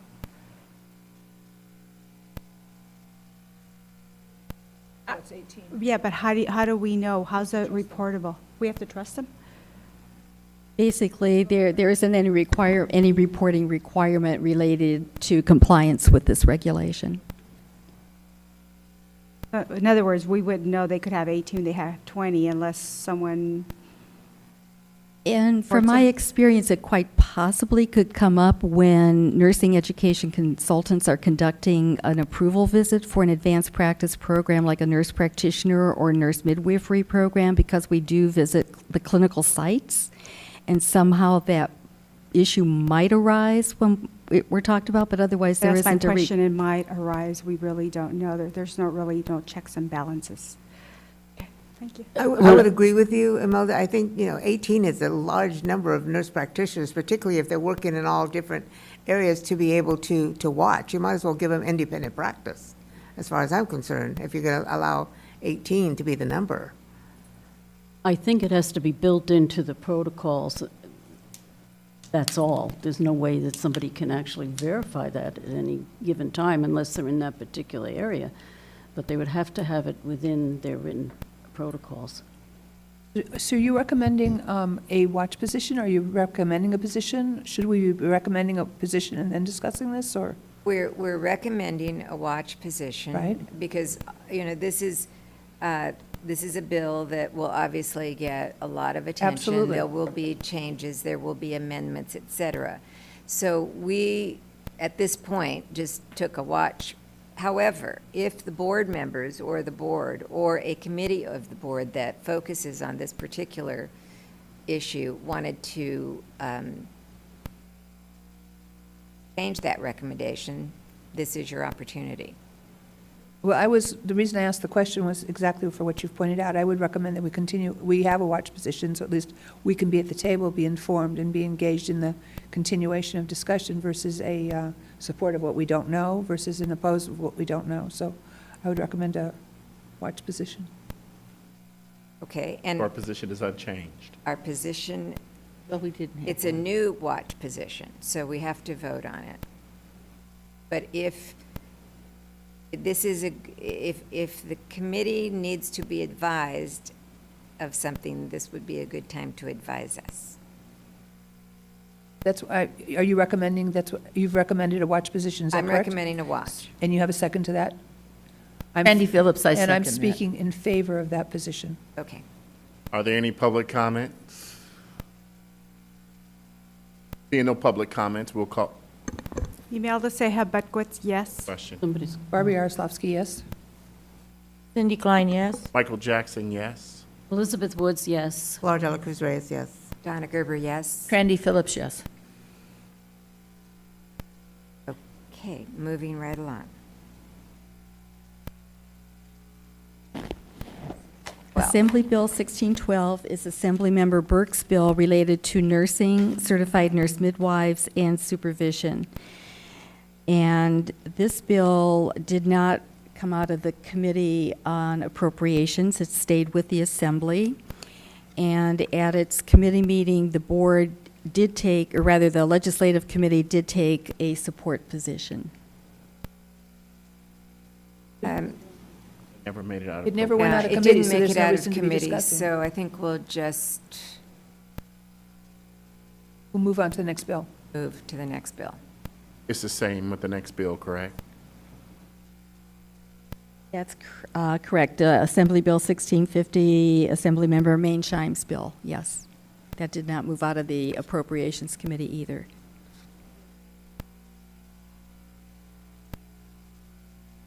Okay, moving on. Moving to the Senate side, our first bill is Senate Bill 349. This is, What happened to 227? Did that not move? it stayed with the Senate Business and Okay, I Professions. just want to make sure, okay. 'Cause I'm just marking my sheet, didn't move. Senate Bill 349 is Senator Lara's bill related to chronic dialysis clinics staffing requirements. This bill did move to the Assembly. It has not been assigned to a committee yet.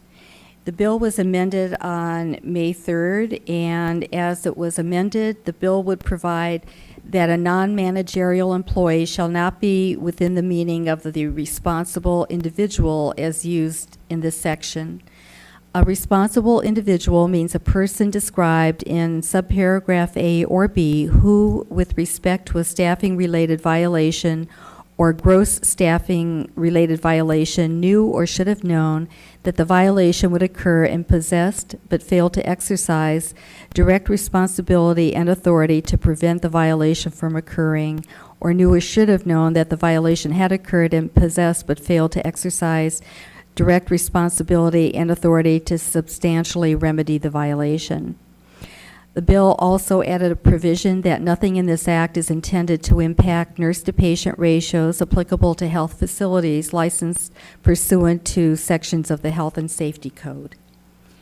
The committee took the watch position at its May meeting on this bill. So that does not require any board action. It's a Right. consistent position. So let's move to the next one.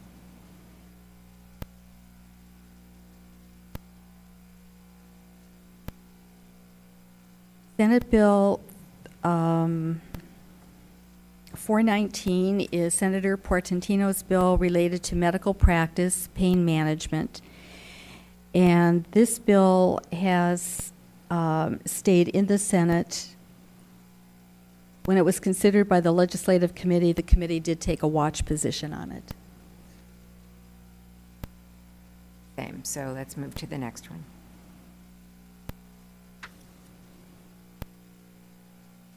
Senate Bill 457 is Senator Bates' bill related to out-of-hospital childbirths, physicians and surgeons, licensed midwives, and certified nurse midwives. This bill also did not, was not returned by the Senate Business and Professions Code, but the committee did take a watch position, or rather, I'm sorry, they took an oppose unless amended position to this bill. Right, but the bill's not active, so we Didn't do can, anything. we can move on. 554. SB 554 is Senator Stone's bill related to nurse practitioners, physician assistants, and buprenorphine. This bill has been assigned to the Assembly to its Business and Professions Committee. It was amended on April 17th, and those amendments deleted provisions related to certification of the, quote, independent nurse practitioner. That was how the bill was originally introduced. The bill would now prohibit construing the Nursing Practice Act or any provision of state law from prohibiting a nurse practitioner from furnishing or ordering buprenorphine when done in compliance with the provisions of the Comprehensive Addiction Recovery Act. So that is a change in position on that bill recommended by the committee to support, and I would move that recommendation. Would second that. Public comment? Imelda Seja Bedwitz, yes. Barbara Yaroslavsky, yes. Cindy Klein, yes. Yes. Laura Dela Cruz Reyes, yes. Donna Gerber, yes. Randy Phillips, yes. Oh, and the next bill is one that was put on the agenda. It has not yet been considered by the committee, but is going to be presented by staff to the board today. I'm going to step out while the discussion of this bill takes place.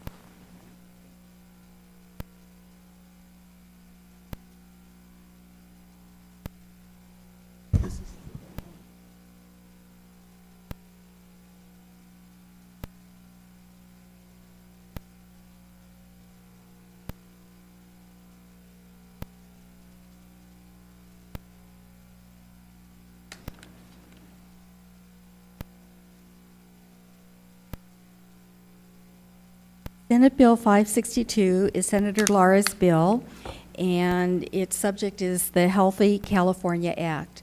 And this is the first time that this bill is being addressed by the board. Existing federal law, the Federal Patient Protection and Affordable Care Act, enacted various health care coverage market reforms that took effect January 1st of 2014. This act required each state by January 1st, 2014, to establish an American health benefit exchange to facilitate the purchase of qualified health benefit plans by qualified individuals and qualified small employers. It defines a qualified health plan as a plan that, among other requirements, provides an essential health benefits package. Existing law creates the California Health Benefits Exchange, also known as Covered California, to facilitate the purchase of qualified health plans by qualified individuals and qualified small employers. Existing law, the Knox-Keene Health Care Service Plan Act of 1975, referred to as Knox-Keene, provides for the licensure and regulation of health care service plans by the Department of Managed Health Care. Existing law provides for the regulation of health insurance by the Department of Insurance. Existing law provides for the Medi-Cal program, which is administered by the State Department of Health Care Services, under which qualified low-income individuals receive health care services. The Medi-Cal program is in part governed and funded by federal Medicaid program provisions. This bill was introduced February 17th as legislation that would establish a comprehensive, universal, single-payer health care coverage program and a health care cost control system for the benefit of all residents of the state. The bill was amended March 29th to reflect the language that follows. The bill was further amended April 17th, but the changes were non-substantive. A Senate analysis indicates that further amendments were adopted by the committee on May 25th, but the language wasn't available earlier. The primary one may be a provision that makes operation of the bill contingent on the availability of revenues to fund its implementation. This bill, the Healthy California Act, would create the Healthy California Program to provide comprehensive, universal, single-payer health care coverage and a health care cost control system for the benefit of all the state's residents. The bill would provide that the program cover a wide range of medical benefits and other services and would incorporate the health care benefits and standards of other existing federal and state provisions, including but not limited to the state's Children's Health Insurance Program, Medi-Cal, ancillary health care or social services covered by regional centers for persons with developmental disabilities, Knox-Keene, and the federal Medicare program. The bill would require the board to seek all necessary waivers, approvals, and agreements to allow various existing federal health care payments to be paid to the Healthy California Program, which would then assume responsibility for all benefits and services previously paid for with those funds. The bill would also provide for the participation of health care providers in the program, require care coordination for members, provide for payments for health care services and care coordination, and specify program standards. The bill would state the intent of the legislature to enact legislation that would develop a revenue plan taking into consideration anticipated federal revenue available for the Healthy California Program. The bill would create the Healthy California Trust Fund in the state treasury as a continuously appropriated fund consisting of any federal and state monies received for the purposes of the act. Because the bill would create a continuously appropriated fund, it would make an appropriation. The bill would create the Healthy California Board to govern the program, made up of 9 members with demonstrated and acknowledged expertise in health care and appointed as provided. The bill would provide the board with all the powers and duties necessary to establish the Healthy California Program, including but not limited to determining when individuals may start enrolling into the program, employing necessary staff, and negotiating and entering into any necessary contracts. The bill would also require the Secretary of California Health and Human Services to establish a public advisory committee to advise the board on all matters of policy for the Healthy California Program. This bill would prohibit health care service plans and health insurers from offering health benefits or covering any service for which coverage is offered to individuals under the program except as provided. The bill would authorize healthcare providers as defined to collectively negotiate rates of payment for healthcare services, rates of payments for prescription and non-prescription drugs, and payment methodologies using a third-party representative as provided. And again, this bill is newly considered, so it was not previously considered by the Legislative Committee. So I would move to support this bill. I would second that motion. Have we seen all the amendments that are coming So out of it maybe we yet? want to support in concept? It's going to change around. Going to but- change, It's going to change. of course. It will change, and it has moved to the Assembly. But it's already moved on. I mean, it's moving Right. fast. I know. Do you want to support in concept? I'll change mine to support in concept. Are there any public comments?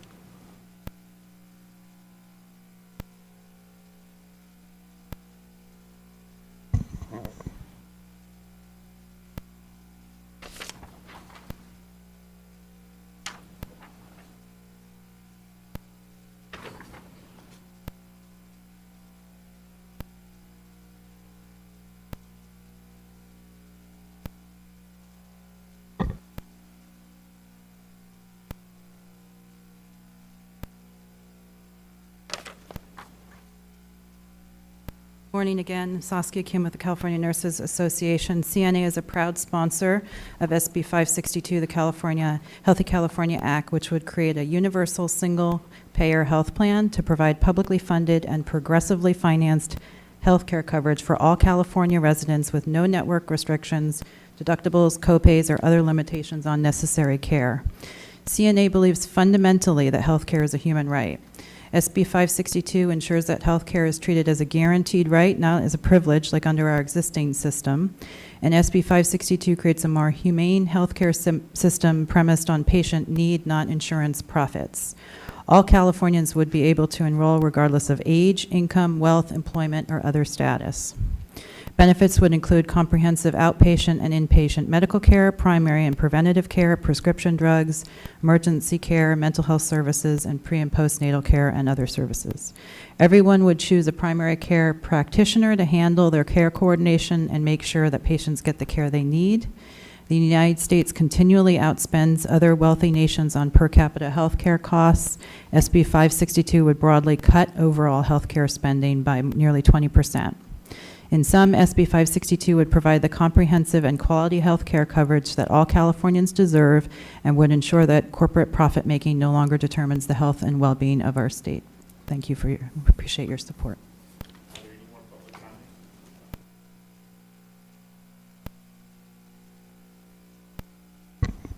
Imelda Seha Bedgood's yes. Barbie Yaroslavsky, yes.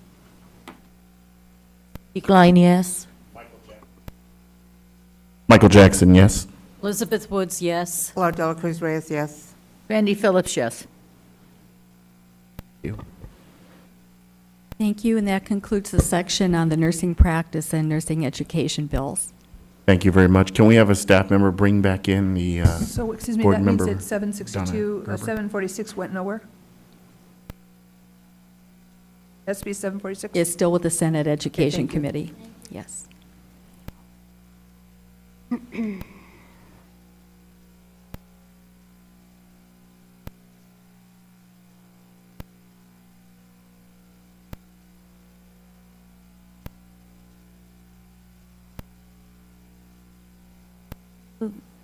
Moving on to the bills related to BRN administration. The first bill is Assembly Bill 241. This is Assembly Member DeBabney's bill pertaining to personal information, privacy, state and local agency breach. This bill is currently held under submission with Assembly appropriations and is likely a 2-year bill. The Legislative Committee took a watch position on this bill. Right, we can go to the next one. The next bill is AB 703, Assembly Member Flores' bill pertaining to professions and vocations licenses fee waivers. This bill is currently with the Assembly B&P and is not moving forward this year. The bill, I reached out to the bill author's office, and they're looking at ways to narrow the focus of the bill and perhaps address this issue again in the future. And the Legislative Committee took a support position on this Not doing bill. anything because it went nowhere, correct? Right. Next bill, AB 710. This is Assembly Member Wood's bill pertaining to Department of Consumer Affairs board's meetings. This bill has moved to the second house with a hearing scheduled with Senate Business and Professions and Economic Development on June 19th. This bill requires DCA boards to meet once every other year in rural California. The Legislative Committee is recommending a support position on this bill. Okay, and that's a new position, so I would move the recommendation. I second it. Public comment? Board comment? Call for the question? Imelda Seha Bedgood's yes. Barbie Yaroslavsky, yes. Cindy Klein, yes. Michael Jackson, yes. Elizabeth Woods, yes. Flor Dela Cruz Reyes, yes. Donna- Definitely coming to the valley. It's the I just want to make sure we're going to get paid to go to rural California. Feed. Going to get paid in Train. There'll be a place to meet. Get there by train. Barbara, you did get paid last year, right? Go to rural California last year? Fresno. Fresno. Fresno. Not rural California. You guys, that's a myth. Now, anyone that's been to Fresno knows that it's not so rural anymore. The valley, you know. the valley. The valley's not so Yes, rural but anymore. not It's a rural. myth. We've already fulfilled our requirement by coming to Sacramento 4 times this year. So maybe we should go to Barstow. Rural California. We should go to Barstow. Barstow? Fine, fine. They have an in and out. There's any number of opportunities, I'm sure, if the bill Go to passes. Simi Valley too, you know? Okay, so Donna Gerber, yes? Randy Phillips, yes. Okay, so the next bill, The next bill is provided just as informational only. This is AB 1005, Assemblymember Calderon's bill pertaining to professions and vocations fines relief. This bill was amended and no longer applies to the board as it excludes non-healing arts boards from the provisions Fine. of the bill. okay, Shall I move on? Okay. next. The next bill is also provided for information only. Senate Bill 181. This is Senator Berryhill's bill pertaining to the Administrative Procedure Act, repeal of regulations. This bill failed committee passage, reconsideration granted. The committee did not take an action because it failed passage. Go on to the next one. Next bill is SB 641, Senator Laura's bills related to cures privacy. This bill has moved to the second house. This bill would require the Department of Justice to only provide cures data to law enforcement agency pursuant to a warrant based on probable cause for an open and active investigation related to drug abuse or diversion of controlled substances.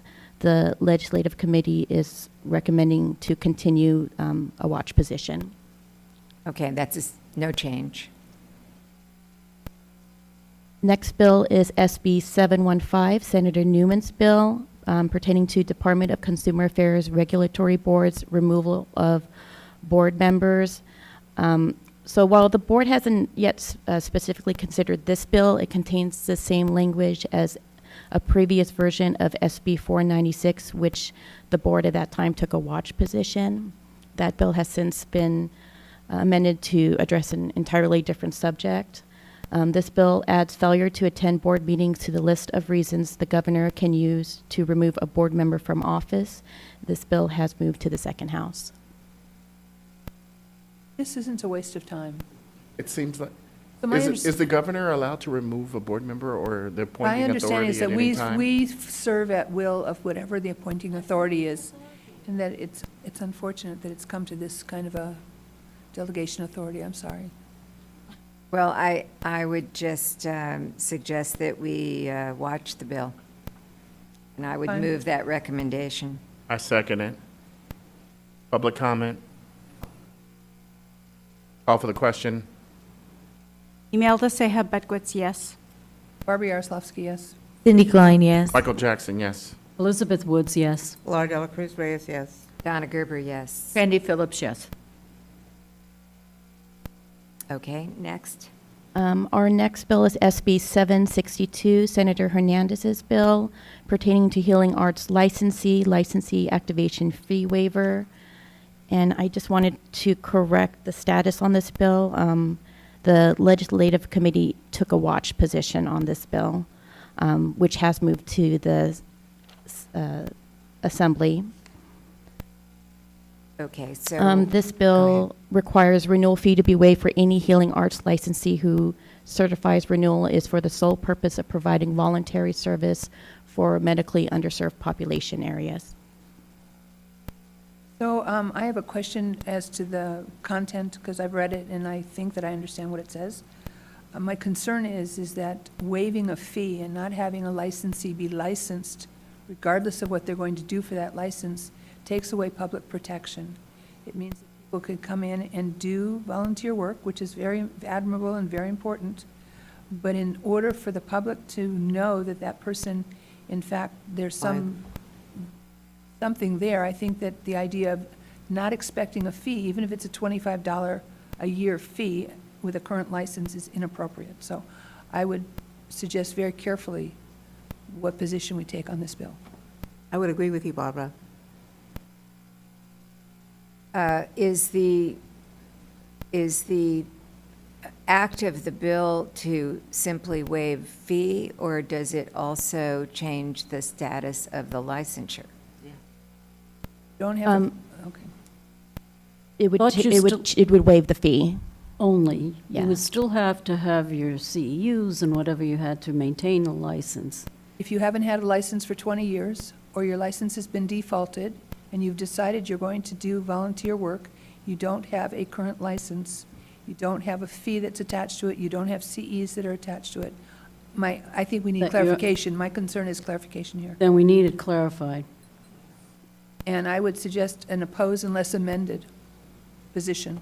Because we could have a nurse that we revoked the license out there doing things that. Or the nurses on a come in from volunteer another basis. state that has not applied for a California license and has applied for the license and there's just too many.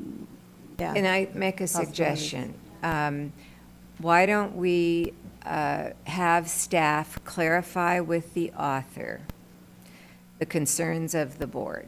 Fine. Because it may be that that's all taken care of and we just don't know, but that can happen between now and the August meeting. How's that? No position, is that what you're suggesting, as no position, or oppose unless amended position, or watch position? Well, here's the thing. If you do an oppose unless amended, then you're kind of in the position of having to say what you want the amendment to be. And I don't know that we understand it well enough, so I would think that the staff could check in with the author's staff, get clarification of what the actual issue is, how it works, how it would apply to the circumstances that you're raising. Bring it to the committee in August. So we'll just put a hold on it or something? Yeah. Okay. So I want to make sure now, the staff, did you make a record of all the things that we said were concerns so that when you're talking to the author, you know? Yes. Okay, good.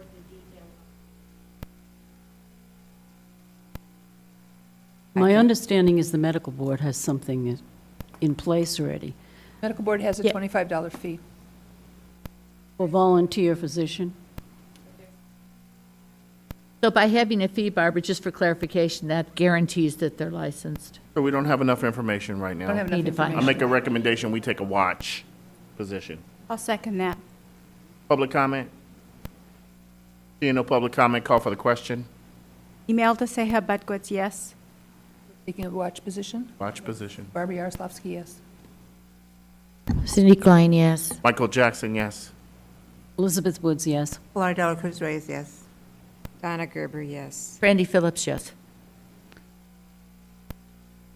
Okay, and the last bill, SB 799. Let me just, for the purposes of public discussion that may occur, let me clarify that while the chart that the board is looking at and that was on the materials doesn't list a position for the May 10th committee meeting, the analysis does accurately reflect the committee's recommendation, which was to support the bill as it was introduced and as it existed on our first position, which was March 8th, but to take a watch position on the amendments that were effective, the last amendments were May 1st. So I'm only clarifying that in the analysis document, it makes that clear, but in this little chart, it's not clear that there was a May 10th recommendation. So for the sake of clarity, that's the recommendation of the committee. So are you making that, we don't need to do this now? We don't need a motion? We would need, the board would need, it's a change from the original support position. The board would need to adopt the committee's recommendation, which is support the original bill but take a watch position on the May On the 1st amendments. amendments.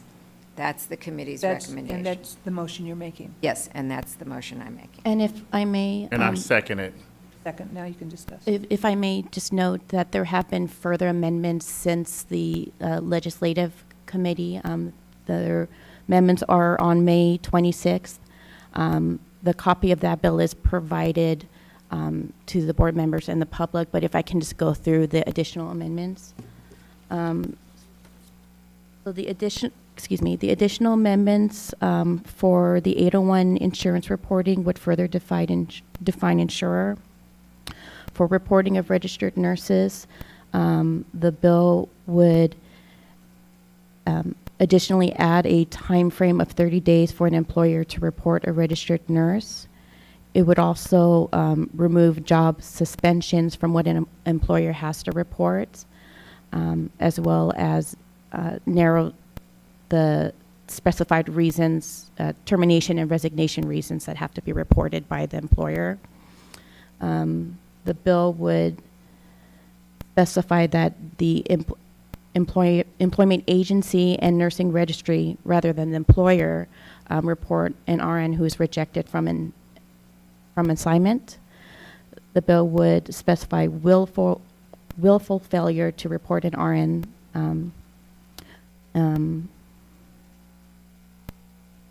that is subject to fine. The bill further reduces the citation amount, proposed citation amount for failure to report a registered nurse from $10,000 to $5,000. The bill changes the language as far as concurrent investigation of registered nurses participating in the intervention program, and would allow the board, authorize the board at its discretion to concurrently investigate RNs who are in the program. The board would be prohibited from taking disciplinary action against an RN for acts committed before or during participation in the intervention program unless the registered nurse withdraws or is terminated from the intervention program. The bill changes the deadline for the continuing education plan from July 1st, 2018 to July 1st, 2019. The bill additionally adds a deadline for implementation of a status report to the legislature by January 1st, 2020. The amendments deletes bill provisions that would have limited the board from renewing continuing education providers. The bill additionally would delete continuous appropriation and thereby subject all monies in the fund to appropriation by the legislature. Well, let me ask you a question. The amendments or changes that you just read off are what's in italicized on the bill that we have in front of us on our materials? On the version amended May 26th. So these changes are not reflected in the bill analysis, but are on the bill in the bill text. Okay, my concern is this. I'm looking at the bill that I have on my computer from the board materials received by me as a board member. There are changes that I think you might have just read off that are in italics. Is that correct? Yes. So I just want to make sure that I'm seeing the same thing that you've read. So you should have, my understanding is you should have the version amended May 26th.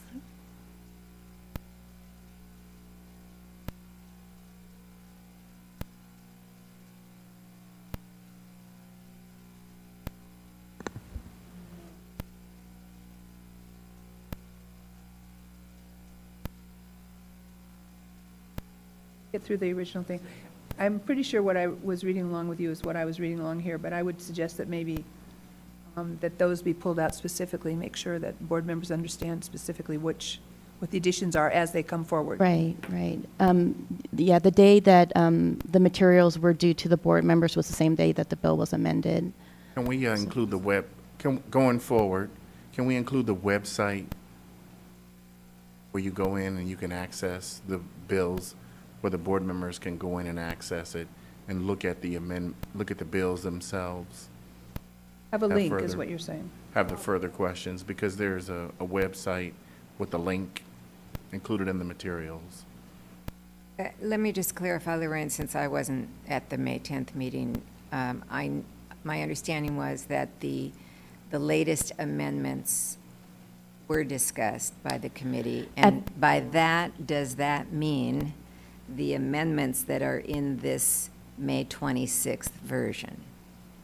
Here, they're present.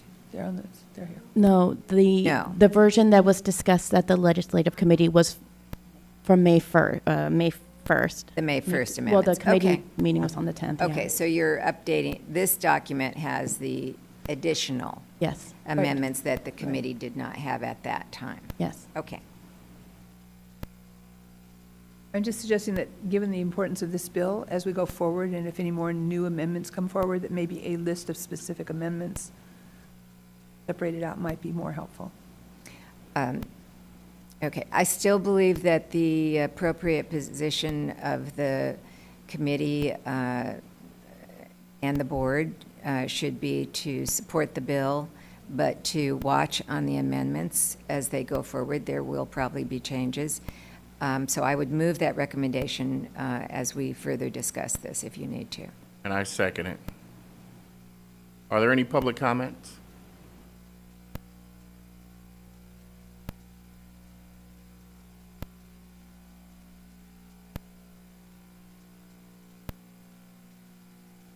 Hello, Sarah Huckle with Senator Hill's office, the author of SB 799. I want to thank you all for considering this bill, and I'm available for any questions you may have. There are no amendments planned at this moment, but if the board has any recommendations, we look forward to your thoughts. The author very much feels that full board support would be necessary to him pursuing this all the way through. Could you repeat the last part of your sentence there? Where the senator looks forward to the board's full support. If there's not going to be any more amendments than what we've seen here, is that what you're saying? We have nothing currently planned, but if the board has anything that they'd like to discuss, we're more than open to hearing those. And just so the board knows, I mean, I would be happy as the chair of the committee to agree to meet with the author on behalf of the board and further discuss it as we move forward. I think that's an excellent idea. I support that idea. Thank you.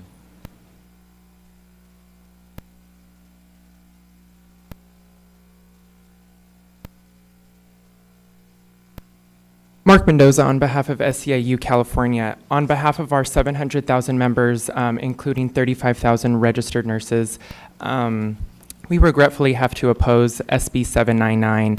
While we appreciate the 4-year sunset date, we have significant issues with the mandated reporting requirements, intervention program provisions, and continuing education provisions. Today we have some of our members, and I'll speak on the continuing education aspect once we get to it.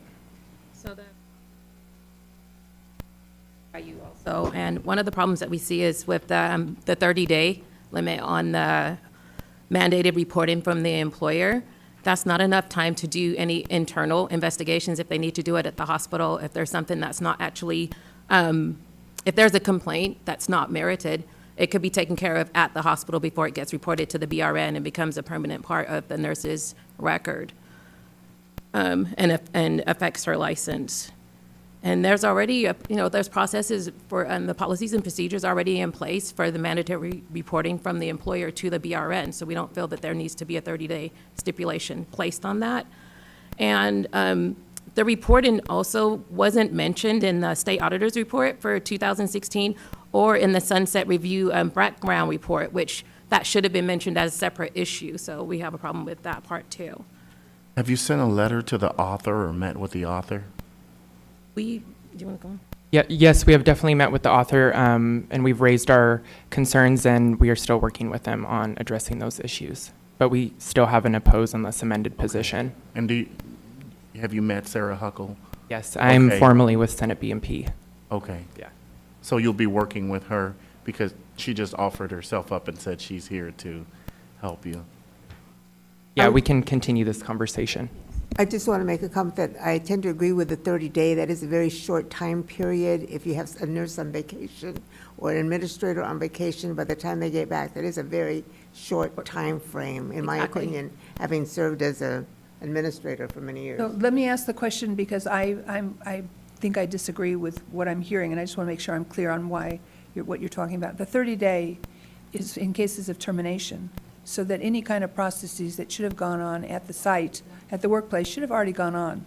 The 30 days, because of termination, to be mandatory reporting seems to me to be a fair amount of time. So I just want to be careful about we need to be Barbara, talking about apples and apples here. That would be okay if every employer followed the rules. Well, but we have to Does expect every that, employer follow the rules? we have to expect that the Oh. workplace and the scope of practice is being, in fact, I just want to be careful that we're worried about the 30 days. What I'm hearing from the people sitting at the table is that the 30 days is not giving the hospital or the workplace site enough time to work. And I'm suggesting that, in fact, they should have already done that. The complaint has come forward already, that 30 days in lieu of and because of termination, to terminate someone, they should have done their due diligence and fixed this sooner than later. That the 30 days should have already been, is almost after the fact, that the 30 days is a reasonable amount of time, in my opinion.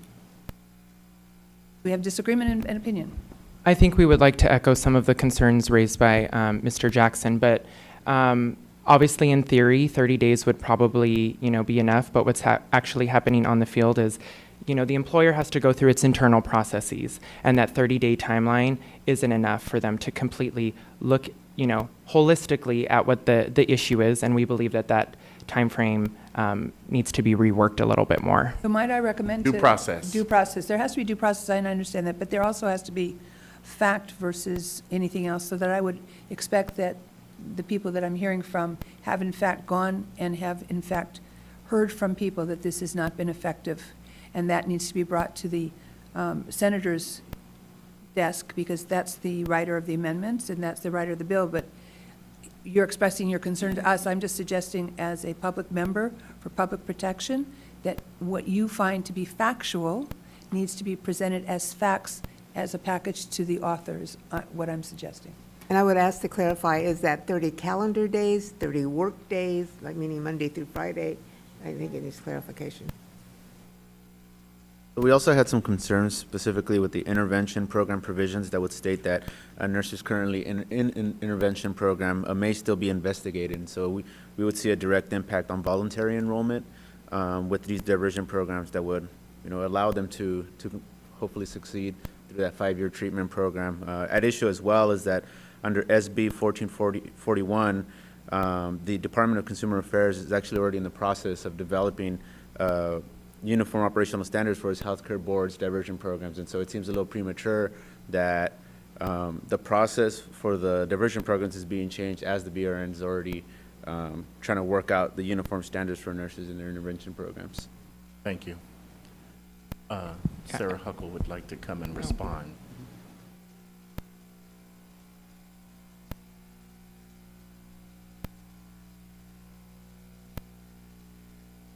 Hi, Sarah Huckle with Senator Hill's office. My good colleague right here. Just to clarify on the 30 days provision, we are well aware that there are circumstances where wrongful termination may result in the workplace. And it's not the author's position that this bill will anyway promote that sort of activity. The idea is that the board should be alerted to terminations and resignations for specific severe causes. The notification from the employer of the termination will be treated as a complaint like any other notification to the board. If the board then finds that the nurse was terminated in error, as the board's investigation process goes forth, there will be no action against the nurse's license. The termination in the workplace will be handled as it would be regardless of the reporting to the Board of Registered Nursing. So there are civil laws available for that course of action. Further, with the uniform standards, those were promulgated about 10 years ago, so that process is actually finished.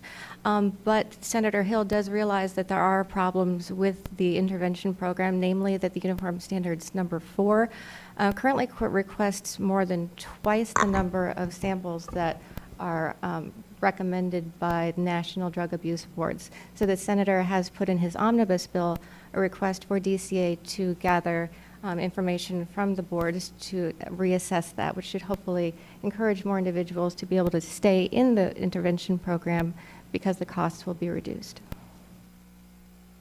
There's also clarification, if I might make note of, within the amendments, that the bill would prohibit disciplinary action with regard to acts committed before or during participation in the intervention program unless the registered nurse withdraws or is terminated from the intervention program. So the idea that something's going to happen because someone's in intervention and has voluntarily gone into intervention, it really is not backed up by what I'm reading. And this is no change to current law. This was Correct. added as a clarification. Correct.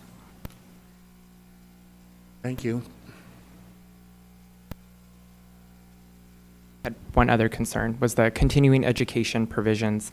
Currently, the bill requires that the BRN review how they currently approve and disapprove continuing education providers. The language right now is very vague in a sense where it may be left up solely to a BRN subcommittee and doesn't include any other affected stakeholders. And as a final point, continuing education courses now would be required to be evidence-based.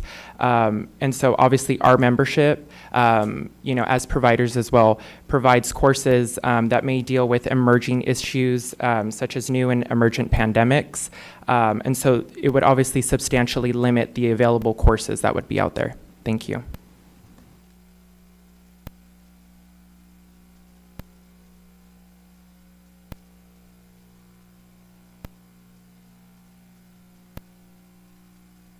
Sarah Huckle again with Senator Hill's office. The senator acknowledges that all CE courses are not and will not be evidence-based because not all aspects of nursing practice can be reduced to numbers. The way it is written in the bill, it specifies that certain courses must be evidence-based and leaves a wide open availability for other courses that are not and should not be so.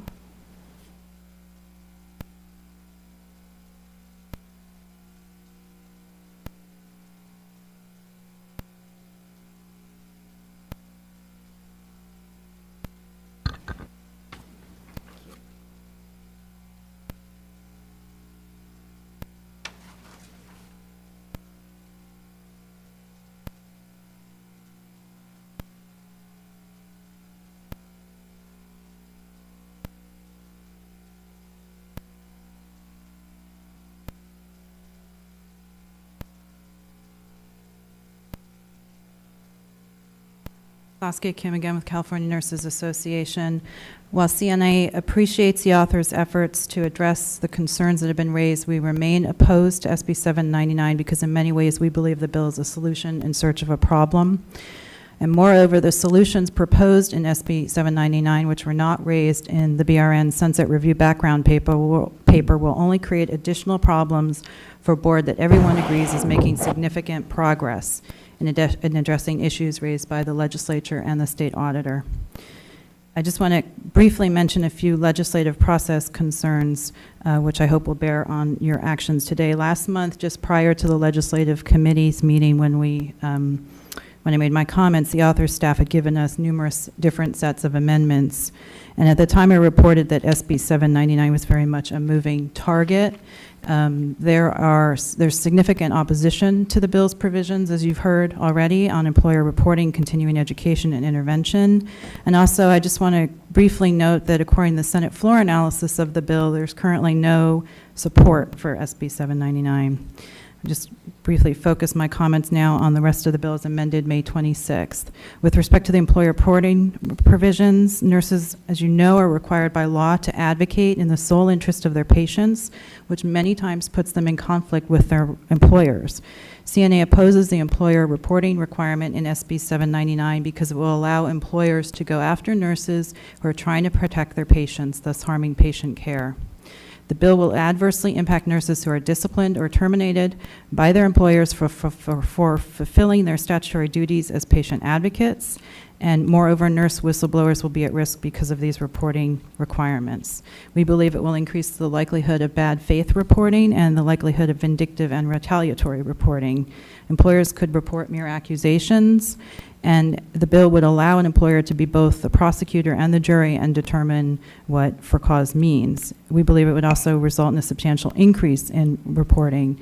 And as you've been discussing in terms of the 30-day time frame, we believe that doesn't allow time for any constitutional, administrative, or collective bargaining remedies and protections to play out. We also have concerns about whether there's an objective basis for determining, for example, what constitutes patient abuse or neglect.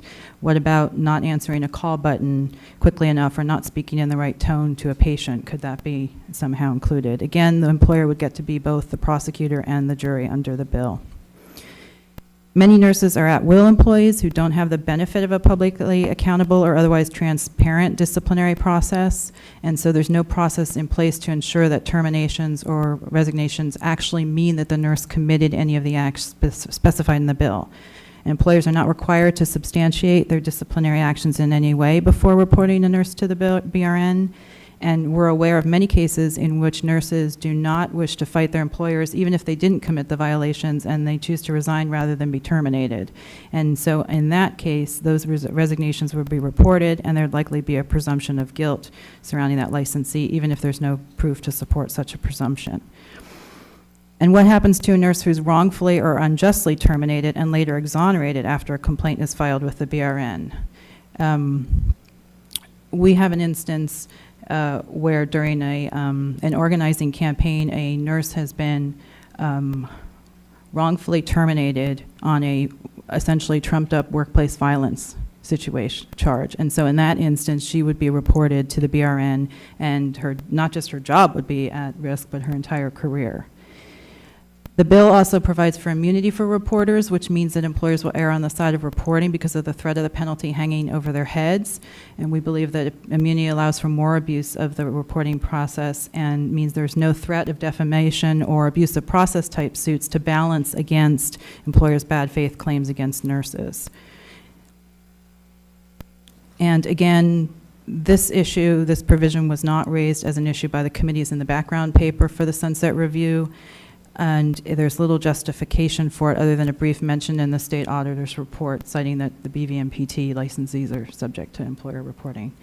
In terms of intervention, we also oppose these provisions because we believe that it removes the incentive to participate in the intervention program and does not promote recovery. The promise of no discipline is a way to get struggling nurses into treatment before they become a danger to patients, and removing the carrot is inconsistent with the original bill, AB 2674, which created the intervention program and specified that it was to be a voluntary alternative to traditional disciplinary actions.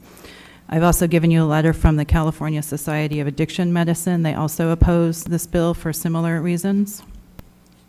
And again, this section of SB 799 was also not included as an issue in the background paper. We believe it's a solution in search of a problem. And the board's own intervention program statistical summary is showing a trend towards improved completion rates. So for fiscal year 11-12, the completion rate was 53.7. That rate increased to 70% for fiscal year 15-16. And then at last month's meeting of the Intervention and Discipline Committee, the completion rate had increased to 75% from February-March 17. And for today's materials, it also shows a rate of 75% for March to April. So the program is clearly working, and incentivizing nurses to participate, we believe, is critical.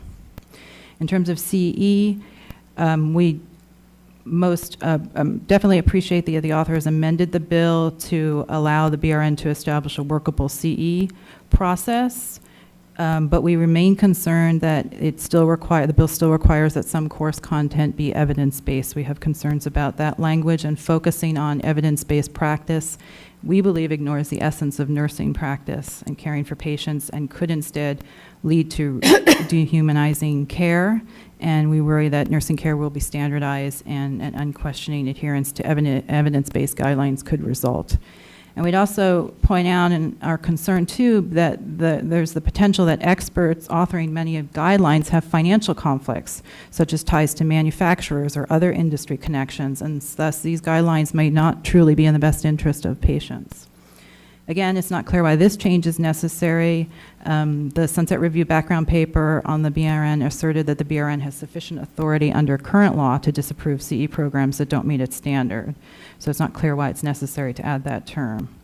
And we also believe that this statutory change will require a regulatory change as well, because the BRN CE regulations currently mirror the statute, the existing statute. So if the statute is changed, the regs are going to need to be changed as well. So there's that workload aspect.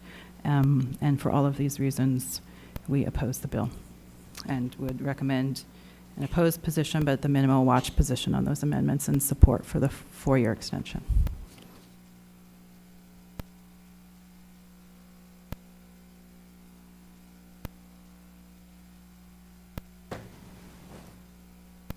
Hello, Sarah Huckle with Senator Hill's office. Wanted to say that first point, I wrote the Senate floor analysis, and indeed at that time there were no formal support letters for this bill. As you know, many of the stakeholders have boards to report to, and given the volume and substance of amendments, they were not able to get letters to us at the time. Currently, we have received support thus far from the American Nurses Association. We're working on getting letters from several other organizations with whom we worked on those substantive amendments. Further, you did hear that not a lot of things were discussed extensively in the Sunset background paper. This is because that a number of the recommendations that are in this bill were from the state auditor's report, which was incorporated by reference in the background paper. The state auditor report recommended the employer reporting provisions and to allow the investigation of nurses in the intervention program to preserve evidence if necessary afterwards. If you'd like a further elaboration on those arguments, I can send those pages to you directly.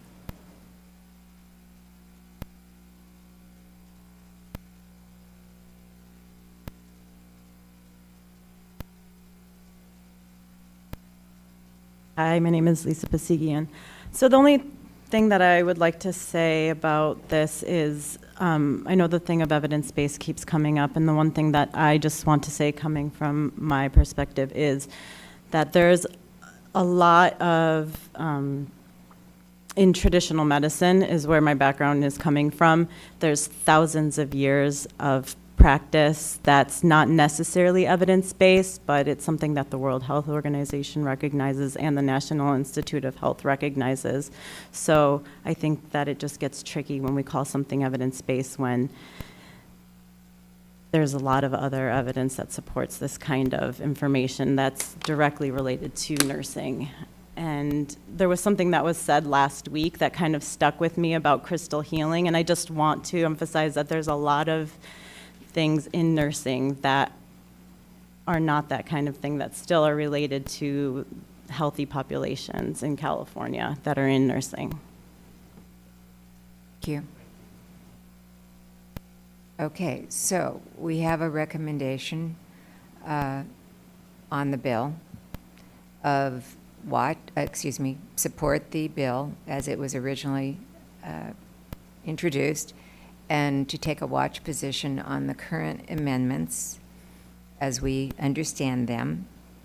And I have agreed to continue discussions with the author staff on behalf of the committee, and we'll see where we get on these various questions. I have one question to staff, and I don't know that they're prepared to respond, but if not today, perhaps I can get the additional information before discussing the bill further with the author's office. But my question is, isn't it true that employers currently file complaints against registered nurses that they terminate and or discipline, or that nurses who resign? Well, I know not always, The but issue is mandatory versus not mandatory. Whether they do or they don't, it becomes a level playing field by making the rule that it's mandatory. And that's what I think that this expectation is from this legislation.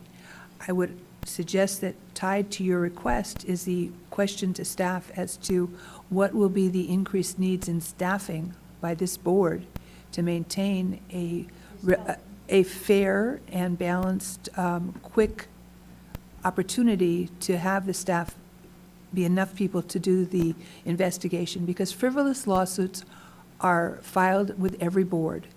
If someone, for whatever reason, is angry at somebody for something, we're going to have the same thing.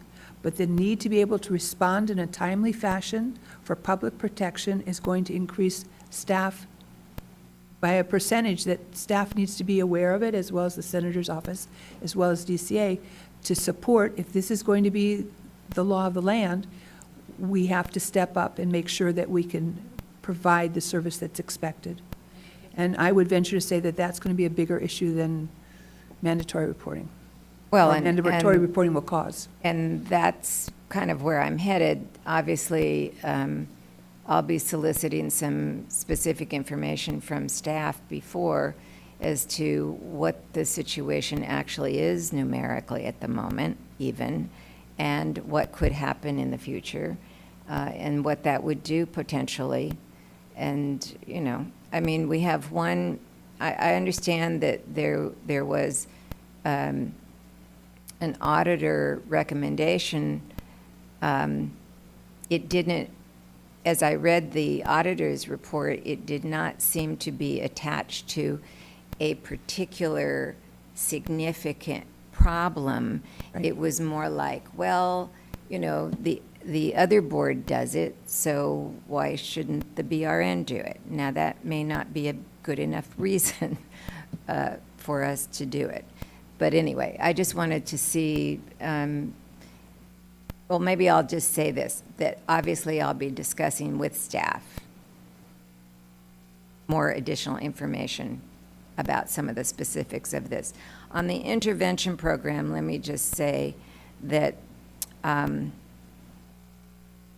know, I remember in the 80s, I was around at the time that the diversion program was established for the BRN.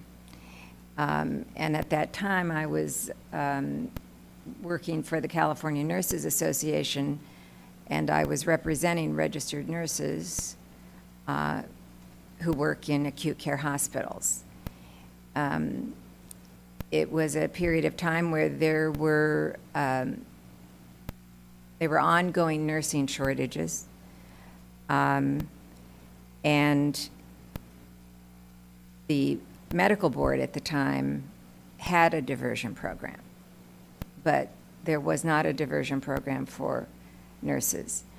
And we went through a whole process before there became a diversion program for registered nurses.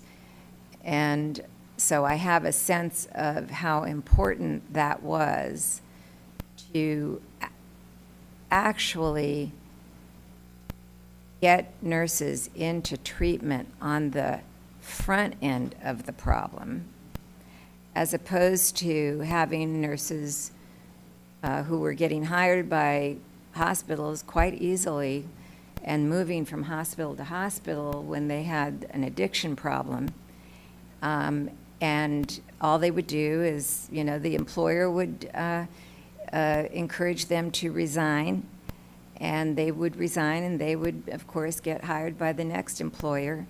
And so what happened with addiction issues in those days is that more harm could potentially happen to consumers because people were not getting into treatment fast enough and on the front end. And so, and a big part of the difference between, and on this board we see discipline occurring for those nurses who have addiction problems. We see occurring in two ways. One is that they themselves voluntarily go into the diversion program and get treatment. And the other way is they eventually get disciplined for the consequences of their addiction. And we discipline them, and that's sometimes how they then get into treatment. But I think the voluntary part of the diversion program is what I remember was the essential component that made a difference. I would also suggest that. And it got people into treatment much faster in their addiction process, which is an illness. So having a problem with whether or not it's going to be voluntary is going to in my view, in my experience, it's going to significantly impact whether or not we can get people into treatment on the front end before they become, way before they become a potential danger to patients. And that, in my view, is the importance of that program. So I'll just state that for the record. And one of the things I would recommend is that basically we get people's input at the table. And I would suggest that we get the input from some of the employers, and I can connect you to members of the Association of California Nurse Leaders that can have people give input in terms of the days, in terms of, how they support or, their feelings about it. Because I think their input has to be brought forward as well. I think that the other thing that I see is when you're talking about, we are definitely totally in support of public safety. That's that's what nursing, it's about everything about nursing and what we're about and what this board's about. But there's different views of different things. For example, I think some employers have a very different threshold of when they would terminate an employee that's, saying, a traveling nurse versus an employee that's a member of their staff. We have seen over and over again on other things we do as a board that some of the reasons why you would terminate a person who's a traveling nurse does not rise to the level of needing to be reported as unsafe, dangerous practice or jeopardizing patient safety, but the employer may still decide to terminate them. Well, now but any termination, but the employer knows if it's unsafe, inappropriate, of course, immediately they have an obligation to report to the board. But these other reasons that they may decide is justification that they need to terminate for cause doesn't rise to that level. Now we don't have it's just black and white. And nursing and healthcare and safety, it's not black and white. There's very, very many layers of gray, which is why I agree. We need to get a lot more data before we just do these absolutes with financial punishments and other punishments based on an absolute. I think this is a very complicated Very bill. complicated. And we've heard different aspects of it this morning that has been brought to our attention. I don't see where we should support any of it right now until we get more information about it and until we're all clear in our mind what we're really putting forth here. So I could not support any of it right now. I can watch it, but there's a lot of information that raised a lot of issues with me this morning. So I would say that we should watch it and not. I agree with Betty Woods. I think, those addicts who are addicted, I really don't know how many actually volunteer to go into the program. It would be very interesting to get numbers from staff. I think most of the time they're forced to go into our diversion program. The other problem I see is, oftentimes we're reviewing cases, and this person was probably 3 years ago they've committed something, and there was a complaint filed. We as a board, we're not reviewing those 2 3 years later. In the meantime, this individual is practicing. Again, she's moving from hospital to hospital to hospital. And that's very alarming to me. And usually by the time they come to us, they're like, okay, we're going to be in front of the board. We're going to go into all these AA classes. We're going to do all these things, and we're going to show that we're rehabilitated and we're safe to practice. So I have a big issue with that. So it is about public safety. So I'm with Betty Woods. I think I cannot take a position either way. And just to clarify, the intervention program, all the participants are voluntarily. It's a voluntary program, so everyone's coming into the program voluntarily. Right. Right, and So- most of the time, we stipulate and we make a recommendation. No, It's we don't know completely- about these No, people. no, no, you These don't people even know. voluntarily get in the program. They don't come before us. We aren't seeing those cases Yeah. that are But voluntary we do have reporters. some that come before us. That's and we- different. Okay. That That's that different. rises to the level of discipline. These people voluntarily enter in this program. It's a Again, treatment I program. would still like to know the numbers, how many actually volunteer to this program. It will be in the next. Okay. Okay, so let me suggest that, with all of this, that the medical board no longer has a diversion program. Because what happened is that doctors were able to divert in lieu, they were able to go into diversion in lieu of discipline. The issue became one in which if a doctor, and I have to tell you, I have heard the stories from nurses coming before us and have been very impressed by their lives having been saved by this program. So I understand what we're talking about, but I'm suggesting that mandatory reporting is mandatory reporting, that if at the work site you had an 805 situation, which we don't have, there was an opportunity and insights within the work site to do, we have to have the full thing. And since we don't have the full thing, I think that what the senator's answer has been is to start to put some stuff into words and to the bill. And I think it's important to watch the amendments. I'll go along with watching. But I think that we need to keep in perspective that it's not the regular, normal, everyday situation that's happening. We're talking about outliers. You've got 475,000 licensees in the state. You have a very small percentage of people that are getting into having any kind of issues. This is for the protection of the public as far as the outlier goes, for that one Okay. case. So let's just keep There's in a first and a second. perspective what we're talking about here. Any more public comment? I'm going to call for the question now, starting on the right. The support. The motion is to support the original bill and to watch the amendments. Call for the question. Mr. Jackson? I'm going to go ahead and support, although I made my comments earlier. Barbara Yaroslavsky, yes. Cindy Klein votes yes. Michael Jackson, yes. Elizabeth Woods, no. Donna Gerber, yes. Randy Phillips, yes. Chair of Legislation? This concludes the legislative. At this time, it's been requested that we take a 10-minute recess. Oh, thank you. Please. Please. That'll be cause for immediate.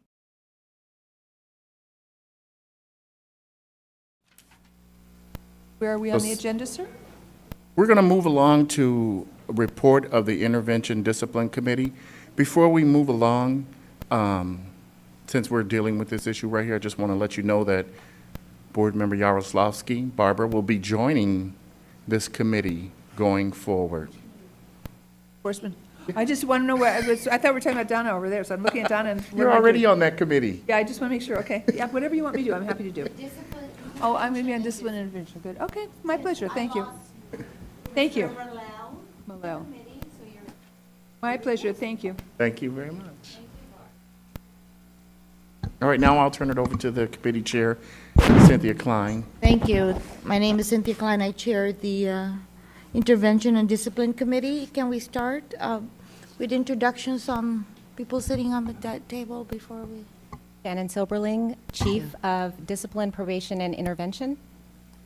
I am Joseph Pacheco. I am the Chief of Complaint Intake and Investigations. Shannon Borton, Supervising Special Investigator for the Northern Region. Shannon is new? Shannon is new. She is our new Supervising Special Investigator for Northern California. I asked her here to introduce her to the board today. Welcome, Shannon. Nice to have you. Happy to be How here. many days now into the position? I think it's been about 3 weeks. Okay. That's good. You can't go anywhere now. It would have been 2 weeks and 10 days, but you're off there, huh? Okay, can we start, please, with Sure. our... 9.1. I will start with complaint intake. A limited term support staff position in the enforcement file room expired, and there is currently no immediate plans to replace this position on staffing. Otherwise, there are no vacancies in the complaint intake unit at this time. Program rise at complaint intake. Our expert practice consultant recruitment notices, currently included in all printed renewal notices, are having very positive results. At the printing of this report, we had received over 58. To date, just a few weeks later, we've received up to about 150 new applications for expert practice consultants for the board. It's been an overwhelmingly positive response. As we transition to the new expert practice, as we transition these people into the program, we anticipate improvement in our enforcement timeframes related to the experts. Currently, there are 66 investigation cases referred out for expert review. My report includes a link to our website with recruitment information on the BRN website, and other recruitment materials and information can be found on the website. Any questions before I go to statistics? Okay. As of May 22nd, in complaint intake, we have received 3,602 complaints from what were considered public complaints. We've received an additional 4,543 arrest and conviction reports, which generated complaints at the board, for a total of 8,145 fiscal year to date. The current pending workload in complaint intake, there are 1,173 pending cases in the complaint intake unit. Most of those are Corey cases awaiting court and court dispositions. Of those cases, we have 48 cases over 1 year old. Again, almost all of them are awaiting court dispositions of the criminal offense. I've also included in complaint intake statistical reports that I provided to the committee at the last committee meeting. Those are attached to my report. There's several pages of them, and the statistical reports are meant as a way to show all the different complaint intake and investigation complaint resolution milestones from the beginning of the receipt of the complaint through either closure or sending the case on to the discipline units. Highlights of those statistics, we're averaging over 800 incoming complaints per month. Of those incoming complaints, we're averaging action and acknowledgement within 5 business days. Desk investigations are being initiated within 2 business days of opening the complaint, and our expert practice consultant referral and processing timeframes they're currently taking longer than we like. I highlight that because it is a concern of mine from a monitoring and a processing point of view, and it's something we're taking action on improving. There's additional summary reports available in my attachments for your review, and I'll open it up to questions if there are any. Go ahead. So I have a question. This is wonderful information. I want to thank you. It's very informative. It seems like you're moving ahead very quickly. The issue becomes, though, one in which that if you were to have an expert at the beginning of the time that a complaint came in, would that change your time frame for your referral processing timeframes that are currently taking longer than you'd like? So if you were to have an additional staff person, that being an expert practicing professional, would that help? No. Can Okay. you speak closer to the mic? Sure, yeah. No. Thank you. To answer your specific question, probably not. The experts that we refer the final investigation cases out to, it's at the tail end of the investigation. All of the evidence has been collected at that point, and it requires an expert review to make a determination, or get the expert's determination whether or not, what type of violation, if any, has occurred. That process will continue even if we have RNs on staff reviewing cases. The front end. Okay. Yeah, at the front end. Question. You may not know this, but just in case you do, of the 3,602 complaints on your Yes. data, Do you have a sense of how many of those might be employer? Our data capture capabilities allow me to capture whether or not it's an industry, we call it an industry-related complaint. I am able to capture that. Good. If it comes in from an industry, whether it's a hospital or a healthcare facility, I don't have that number off the top of my head, but I can provide that to You the provide committee at the it. next I committee would, meeting. actually, if you could email it to me, I would love it. Absolutely. How far back can you go, Joe? I can go back to October of 2013 when Breeze first came on. Sure.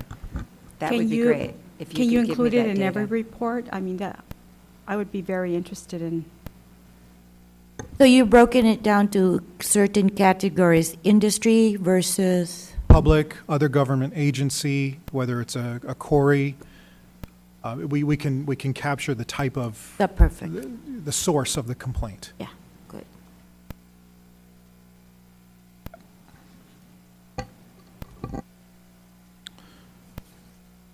Moving on to investigations. I've introduced Shannon. We're happy to have her. The position was vacant for 5 months, and we're now fully staffed. Well, for managers. So Shannon, welcome. Shannon comes from the Board of Vocational Nursing, where she was also a supervising special investigator. In addition to that, she has previous experience as a special investigator for the Dental Board. And prior to that, she worked for the Board of Registered Nursing for, I believe, 12. Welcome back. Welcome back. Another announcement, Christina Malig, special investigator in LA County, announced her retirement, and her last day with the BRN was April 24th. Christina was with the investigation unit since February of 2012, and she was instrumental to the development of the then very young. She was there at the very beginning of the investigation unit. She will be missed. So I just want to congratulate her on her retirement. Recruitment for Christina's position has already started with a projected hire date of mid-July. And at that point, the investigation unit will be fully staffed. One of our support staff positions is currently temporarily assigned to the probation unit to alleviate a critical staffing shortage there. That position will come back, that person will come back to our unit in July as well. Some training activities. All the investigation staff in Southern California will attend a training given at the Riverside County Department of Public Health Services or Public Social Services. The Adult Services Division is giving an elder and dependent adult abuse symposium. The training will provide investigative staff with the opportunity not only to learn about dependent and elder abuse issues, but also network and attend training relevant to the industry. The pace of incoming investigation referrals remains very, very high. Both BRN and DOI when this report was written had unassigned cases. As of May 23rd, there were approximately 47 BRN investigative cases and 42 DOI cases that had been with their respective units for over 1 year. Any questions on that before I get into stats? What are you doing to reduce that? What's being done to reduce that? We're triaging our cases very carefully. We're making sure they're going to the appropriate units. All the cases that were unassigned in BRN have now been assigned, so we're getting those assigned out. The most important thing we're doing, and it's not an immediate fix, is our current BCP that our budget change proposal is asking for additional staff to handle the workload and improve our timeframes for investigative cases. We're also working on memorandums of understanding with some of our other agencies so that we can more easily and more quickly get information regarding our cases, evidence, investigative information from other agencies to further along our investigations more quickly. Has that been what the holdup has been on cases?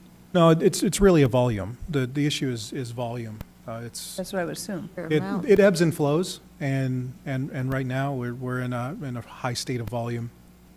So what I'm Also, hearing- having a retirement recently, there's that vacancy and we can't assign cases there. The number is actually quite small. If you consider that every month we close on average about 50 to 55 cases on average per month.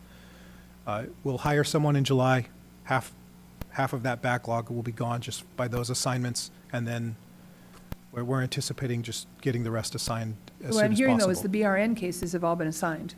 Correct. The D of I cases have not all been assigned. Theirs have actually dropped since this report has been written. It's a As little long as it lower. just doesn't become cumulative and start to, No, it's something that we're monitoring very And closely. you might want to just share, I know it's on your bird, you're really working on the efficiencies part of this whole process. Correct. Hopefully with the enhancement of the budget request plus your efficiencies, you will be managing well even if it's unforeseen, somebody takes a leave or there's an absence, correct? They are working on that. I just want to make sure, because Joseph, I have a our question. auditors appoint reports. I find it interesting that the cost per case between the BRN and the DOI is sometimes twice as much, sometimes 3 times as much. Yes. In terms of the cost per case. The cost per hour between D of I and BRN is substantial difference. Oh, yeah. And that amount is determined by the department. Find it interesting. Okay. No, we don't get discounts, Pilar. No. So with the D of I cases, why is it that it takes them longer, the average longer to complete than with our BRN investigations? There is a multitude of factors there that will impact how much time it takes. D of I is getting any and all allegations of an actual criminal action. Okay. So they're getting a higher percentage of criminal action cases. So they're not only investigating to meet our administrative discipline standards, they're also investigating to meet the criminal standards of evidence so that they can file criminal charges against the person if there's a criminal violation. So they have to wait for reports to come in and other investigations? It's a higher level of evidence standard. Also, you're sometimes and many times in those criminal action, when you refer it to the district attorney, you're waiting for the district attorney to make a determination whether or not to file charges. And they're waiting on that before they're sending it back to the BRN. So there's many factors there. I have met with D of I. We have discussed and negotiated some timeframe goals that both sides will meet. They are goals. We are actively and collaboratively working on getting our investigative timeframes improved. And they're fully on board and together. Time is money. That's something we don't have a lot of control over, because when they look at our metrics and, they're saying, well, the board is not getting, these cases are outstanding for these long periods of time, that's always thrown into our metrics, but we don't have much control over that, do we? With the investigation phase, even with our internal investigations, there are many factors that cause the timeframe delays. Number one timeframe is obtaining records. Just obtaining medical records or other business records from the facilities that we investigate. It takes a significant amount of time. The facilities are not compelled by any. They don't have to give us records. Are you talking about places like Kaiser where they're making you get subpoenas? Yes. I mean, that's a huge, there may be other employers, but that one I particularly know about, which is a very large employer. There's many facilities that require Northern subpoenas. Northern California, correct, not Southern. Right. But there's all other issues. If we request the records and they don't come, we have to subpoena the record. It's a time-consuming process. And then if the records still don't come, it has to be referred to the Attorney General to enforce the subpoena. The process, there's no going around it. Obtaining records, finding witnesses, obtaining the medical record, and then making sure we have the entirety of the record. Nursing note, it's a process. All witnesses have to be interviewed. Both D of I and BRN interview all of our, I wouldn't say all, but the vast majority of our witnesses are interviewed face-to-face because we have to go over those records that we received. So we're not interviewing people until those records are received from the facility. In many cases, the interview is pointless if you do it prior to that. Obtaining records by far is the number one issue causing timeframe delays in investigation cases.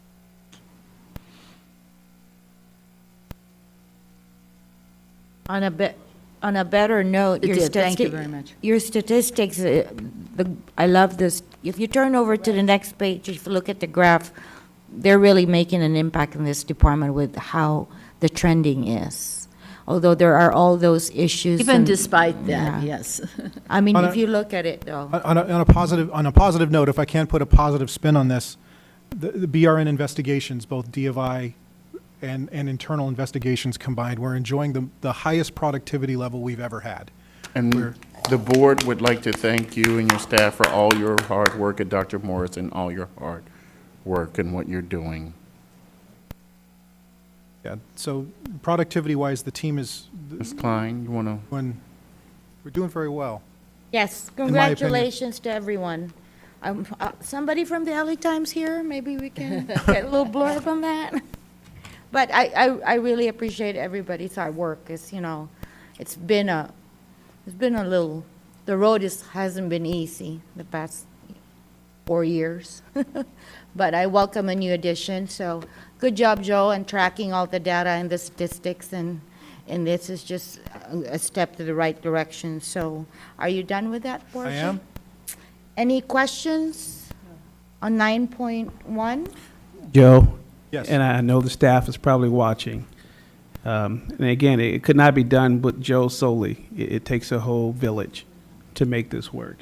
And as I said before, we're going to continue to get better on our processes. And this is evidence that we are getting better, you know. Slowly but surely, we're getting there. And we will continue to not only be an exemplar of how this should be done, but also increase and continue to raise the bar. Thank you. So thank you, Joe. Thank you. Thank you, everyone. Thank you. Welcome. Okay, 9.2.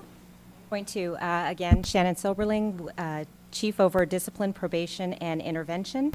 And I'll start with the probation unit. We have an SSA position that just recently got filled. She came to us in May of this year. And we also have our vacant OT position got filled as of yesterday. So we have those positions filled now. We're currently in the process of working on getting approval through HR for 2 limited-term staff service analysts for probation to help with that caseload. We still have 2 staff that are working with Solid with their training in preparation for the Enforcement Academy, and they will be assisting with the probation piece of that training. And that's supposed to take place in July.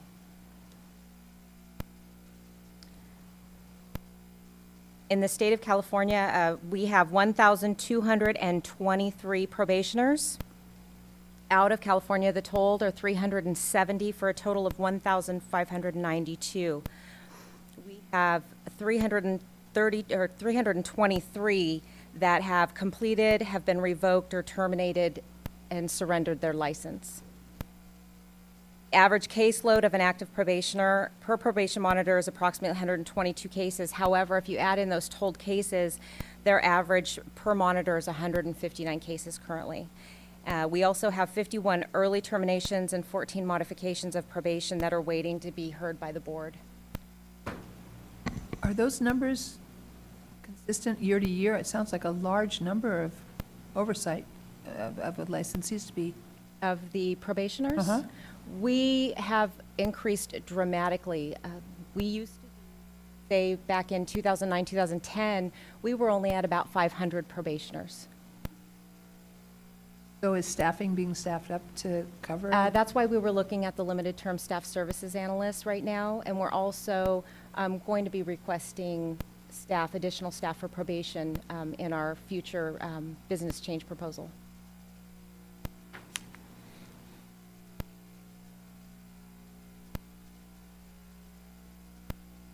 In Cite and Fine, we have a vacant OT position, and hopefully I'll have that filled by the 1st of July.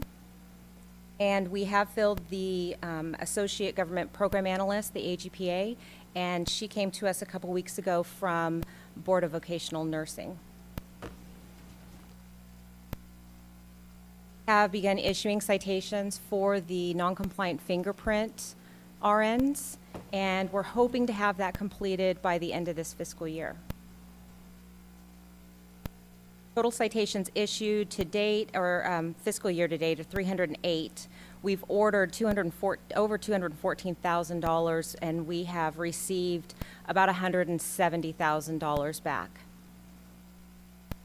We make payment plans with those, so that money could be coming back in. Also with Franchise Tax Board, we do refer cases over that we don't receive the citation fines through Franchise Tax Board.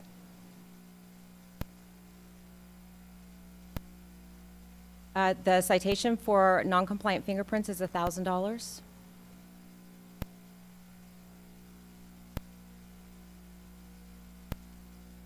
Questions on cite and fine? So in the discipline unit, we are fully staffed. Don't have any vacancies currently. And we're planning on doing a pilot project with DCA's Cloud. We're going to start with the out-of-state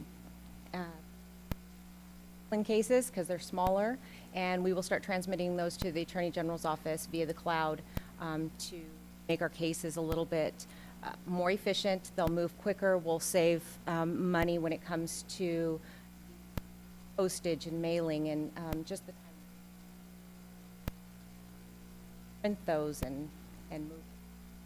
When is that going to start, Shannon? We're hoping to start in July, but we will start with a small group to begin with because we will end up needing some scanners.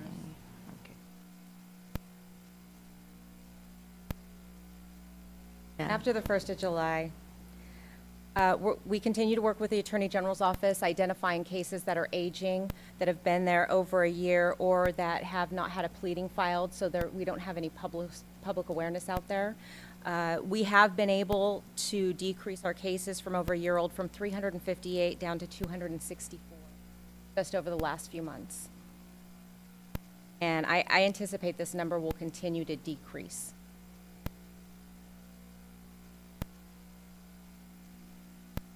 For discipline, we've adopted 1,166 cases. We've served 964 pleadings. Our petitions to revoke probation were 110. Our EO has signed 286 surrenders. Have 1,255 cases currently at the Attorney General's office, and of those, 264 are over a year old, and there are 47 that are over a year old without a pleading. We have 155 cases awaiting hearing.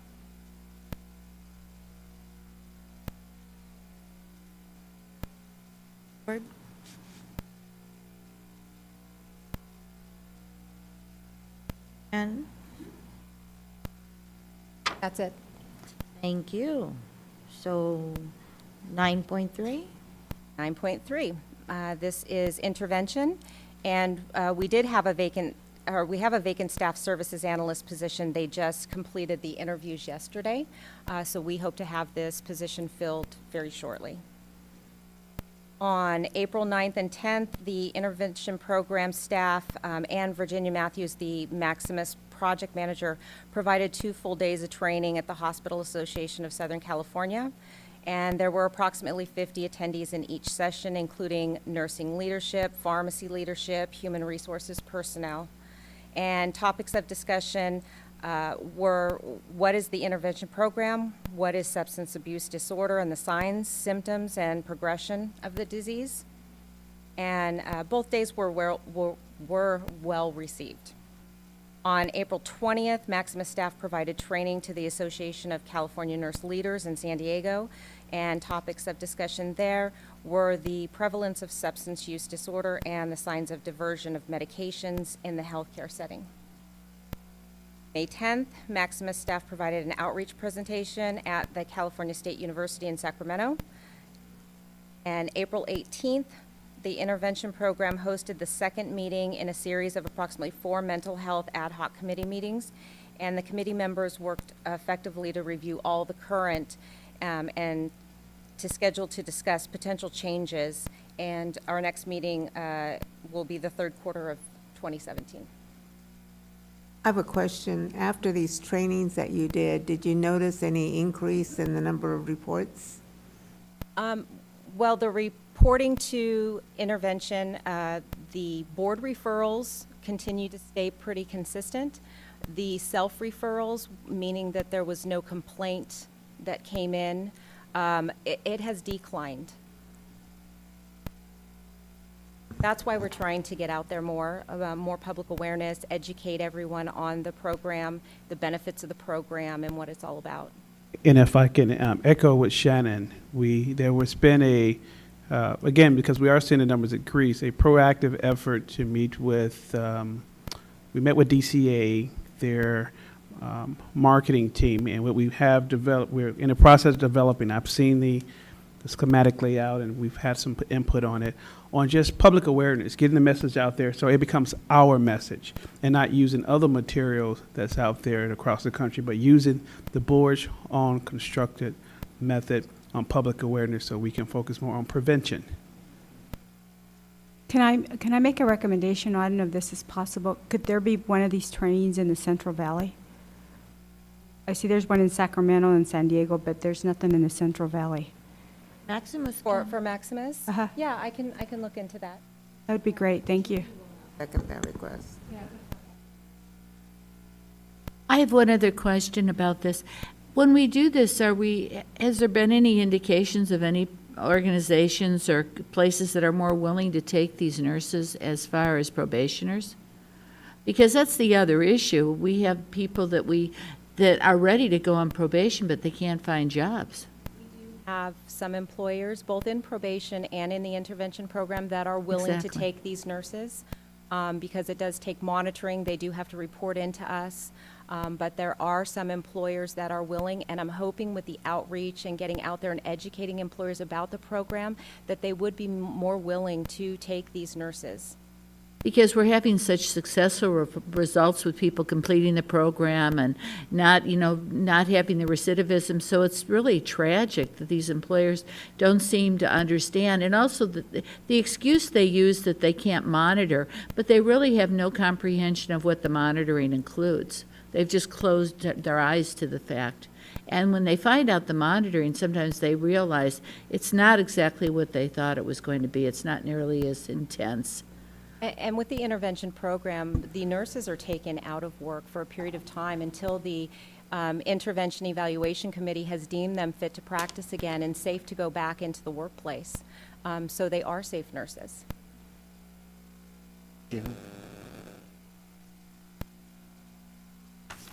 So the Intervention Evaluation Committee, we have 2 physician member vacancies, one in Oakland, IEC 13, and one in Fairfield, IEC 11. And there's currently 1 public member vacancy in Fairfield, IEC 11.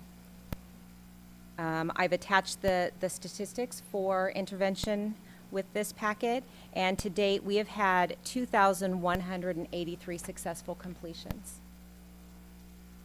How many are in the program? Currently in the program, we have, let's see, this month, we referred over 194. And currently in the program, sorry, I'm trying to look for the number real quick. I believe we have just under 400. Yes, and I would really like to see that number increased. So I see the numbers to my question earlier. The number referred by the board is 3,901, and self-referred is 1,368. That's program to date. So if you're looking at this month, 20 was referred by the board and 9 self-referred.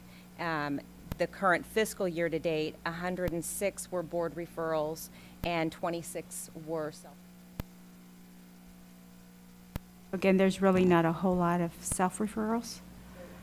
Not at this time, and it has declined by about half. Well, you have to understand, I think, this is just my opinion, they have to not practice.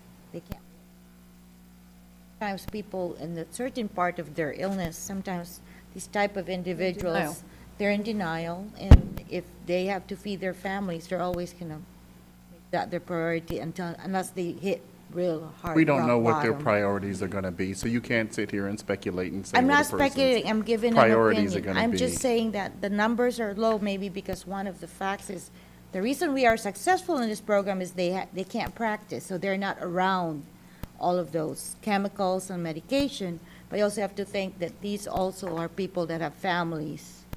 And I just raised this question earlier, and I mean, And they are working on a campaign, a marketing campaign to get more self-referrals, Yes, right? yes. We definitely hope to get the public more educated on the program as a whole. I think if you do more of those outreach programs around the state with leaders and even offer up education programs to just just nurses, that you will increase your numbers. I would like to eventually get some sort of video out on our website that is for participants, that explains the program, so they're aware of what they're getting into and what to expect, as well as, for instance, our nurse support group facility or anyone else, employers. We need to target a lot. Maybe some nurses lot that of have groups. successfully completed the program, maybe they'd volunteer to share their story. A few testimonials, yeah, that would be nice. It's a very good idea. Outreach.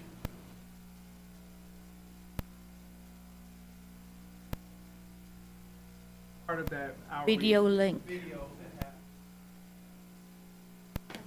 Do we break down at all anything like alcohol-related, drug-related, prescription drug-related? Well, we break down on the stats that I provided you on the first page, about halfway down, the Substance, presenting illness. problem at time of intake. Substance The substance abuse, current month was 22 compared to our mental illness, which was 1. So that kind of tells you that, majority of them are, probably 99% are. We only have a handful of mental illness cases. No, I'm talking about to distinguish between alcohol, prescription drugs, and other types of drugs. No, we don't, we could probably get that, but we don't have stats on it currently.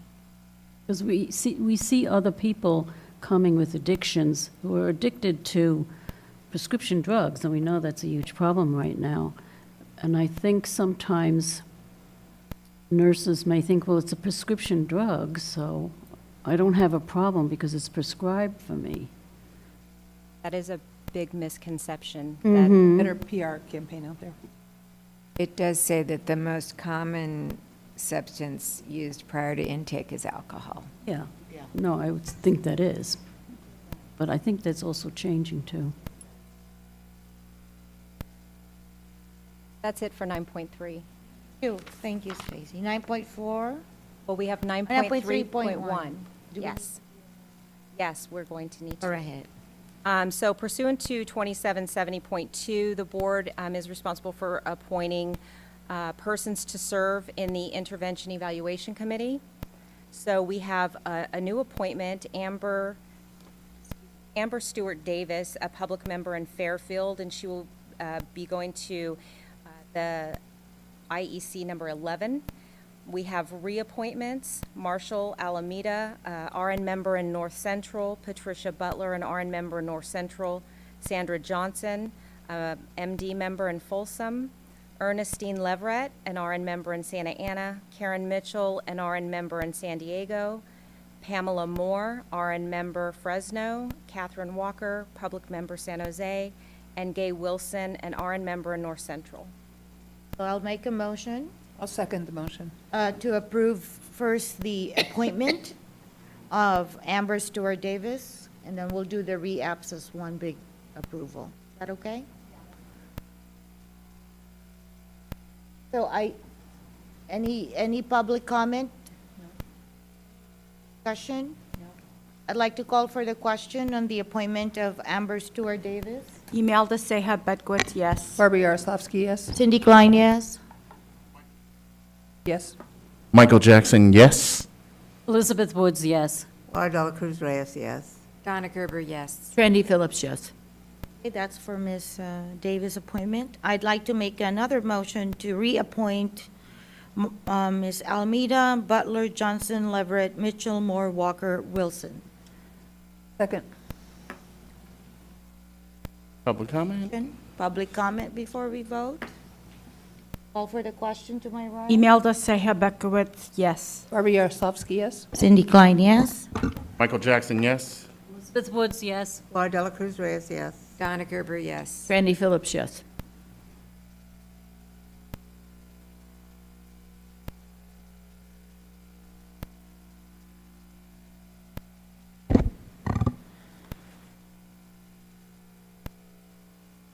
Good afternoon, Stacy Berman, Assistant Executive Officer. 9.4 is to discuss and possible vote on stipulated settlements for petitioners for early termination from probation. Board staff has been directed to look for ways to improve the petitioner process and reduce the backlog of petitioners for reinstatement, reduction of penalty, and modification of probation. As a result, staff consulted with the Attorney General's office and met with DCA Legal Counsel to discuss a stipulation process for petitioners for early termination of probation. BRN staff will review the probation history for the petitioner, and if the petitioner had limited minor violations to no violations, and there is a recommendation to the AG's office to enter into a stipulated settlement and decision to reduce the probationary period. The stipulated settlement would still come before the board through the mail vote process, and the board would make the final decision. If this change is approved, it will reduce the time it takes for petitioners for early termination of probation to have a board decision by approximately 6 months. The committee's recommendation was that the board approve staff to recommend stipulated settlements for petitioners for early termination to reduce the backlog of petitioners waiting to appear before the board. I make a motion that we accept. I second that motion. Any public comment? Okay, so this. Are there any public comment? I'm sorry, go ahead, because I wanted to discuss a little bit after. So just a quick clarification from my part. In the past, I was always told that they had a choice to come before the board. No, it wasn't an option. They were Law required says to you come have a before right the to a board hearing. in person. Okay, so that was the law. So would this require regulatory changes if we do it this way, Spencer, or no? No. No. Okay. And the reason being, it's because it will be a stipulation. Okay, so in the form of a stipulation? That's correct. I'm going to come back to you. Okay, that's all. Thank you. No public comment, call for the question. Imelda Seja Bekowitz, yes. Barbara Yaroslavsky, yes. Cindy Klein, yes. Michael Jackson, yes. Elizabeth Woods, yes. Laura Dela Cruz Reyes, yes. Donna Gerber, yay. Randy Yes. Phillips, yes. So to that, can we now take a 5 look years at I've been working on that. doing defaults the same way, please? Direct staff to find out about doing defaults, directing those to The staff? defaults already have a system in place. No, that staff Give would them be in the able. mail votes. Are you asking I'm whether that asking- should be delegated to the executive officer? Yes, ma'am, yes, I am. I'd like to have staff take a look at that and see For what other the boards are default. doing, and if it's relevant to do it, if it's going to change the timelines, and please take a look at it. What timeline does the default affect? I don't know how much you're Your- reading, I'm reading a lot of reading. You're talking about the time the board member gets the mail vote, read it, and return their vote? I'm just saying the workload can be decreased by giving it to the executive officer. But I'm suggesting that you do some investigation. Maybe you do it, maybe you don't do it. Yes, that's what Yes, she's sir, trying to say. your office would take it on, and you would delegate it to It would someone be in your just like the staff. surrenders. Just like the surrenders. So you would like that brought to the committee at the next meeting? Yes, please bring that back to committee. Thank you. Thank you. Okay, we're done. Mr. Chair, President, my All right, this portion. concludes the portion of the Intervention Discipline Committee. We're going to move on to item 10.0, and we'll turn it over to the chairperson, Randy Phillips. And Thank you. is the presentation, the brief presentation, correct? Okay. Yeah. Start your Did she find somebody to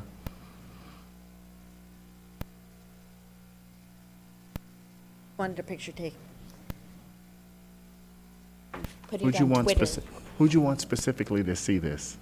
Twitter. Did you put it out there already on Twitter? No, not yet. You have to go to the board's website. It's being webcasted currently. And you can put that out in your Twitter world right now. Okay. I mean- I know my I mean- organization, CAMP. There might be some other competing hearings right now that are going on. As a point of clarification, please? Item 10.1, 10.1? Just some Point one. background information on this. This young lady was willing to come and was going to come last month to our committee meeting. But because of some time changes, she wasn't able to get there in time to present to the Nursing Practice Committee. So she was willing to come back today to present to the board. This And we relates. appreciate having her here. Thank you. My name's Jeanette Wackerly, and I'm the Supervising Nursing Education Consultant in the Sacramento office. And to my immediate right is Nancy Trago, Dr. Nancy Trago. She's a geriatric nurse practitioner, and she hails from Napa, and that's why she couldn't get here in time. She was still in Napa.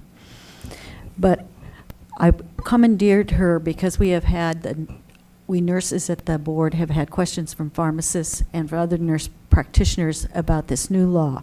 And I have to read it because it's cumbersome. The Comprehensive Addiction Recovery Act, we know it as CARA. And it's important because nurse practitioners and PAs, for the first part of the law, were not allowed to prescribe. I stumble on this word every time, so I'm going to look at it. Say it again. Buprenorphine. Buprenorphine. It's a treatment modality for addiction, and I'd like her to explain. She went through the training program herself in order to understand what it's all about. So go ahead, Nancy. Good afternoon, and thank you for having me. I'm a geriatric nurse practitioner employed by Kaiser Permanente in Napa Solano, and I currently work in long-term care settings. But I took the training for buprenorphine waiver because I was interested in knowing more about it. And so this report is about the buprenorphine waiver for opioid use disorder treatment. Drug overdose is the leading cause of accidental death in the United States. The CDC reports 91 Americans die every day from an opioid overdose that includes prescription opioids and heroin. Although recent trends indicate that heroin use is going up and deaths related to prescription opioids is leveling off. In 2015, over 27 million people in the U.S. reported current use of illicit drugs or misuse of prescription drugs. Opioid abuse and related disorders are declared a major public health concern that is taking an enormous toll on individuals, families, and society. Neighborhoods and communities are also suffering as a result of drug-related crimes and violence, abuse and neglect of children, and the increased cost of health care associated with substance abuse. It is estimated that the yearly economic impact of illicit drug use is $193 billion nationwide. Dr. Scott Goliab, the new head of the FDA, has declared the opioid crisis as a top priority. As the Surgeon General's executive summary on November 17, 2016, on a report on alcohol, drugs, and health tells us, most Americans know someone with a substance abuse disorder, and many know someone who has lost or nearly lost a family member as a consequence of substance use disorder. Yet at the same time, few other medical conditions are surrounded by as much shame and misunderstanding as substance use disorder. Historically, our society has treated addiction and misuse of alcohol and drugs primarily through the criminal justice system. Our healthcare system has not given the same level of attention to treatment and recovery support. Only about 10% of individuals with a substance use disorder receive any type of treatment. These results come from a 2015 National Survey on Drug Use and Health. Furthermore, over 40% of individuals with a substance use disorder also have a mental health condition, yet fewer than half, or 48%, receive treatment for either condition. Well-supported scientific evidence shows that medicine-assisted treatment can be effective in treating substance use disorder, but they are underutilized. The FDA has approved 3 medications to treat opioid use disorders: methadone, buprenorphine, and naltrexone. But there are insufficient numbers of treatment programs or practicing physicians to offer these medications.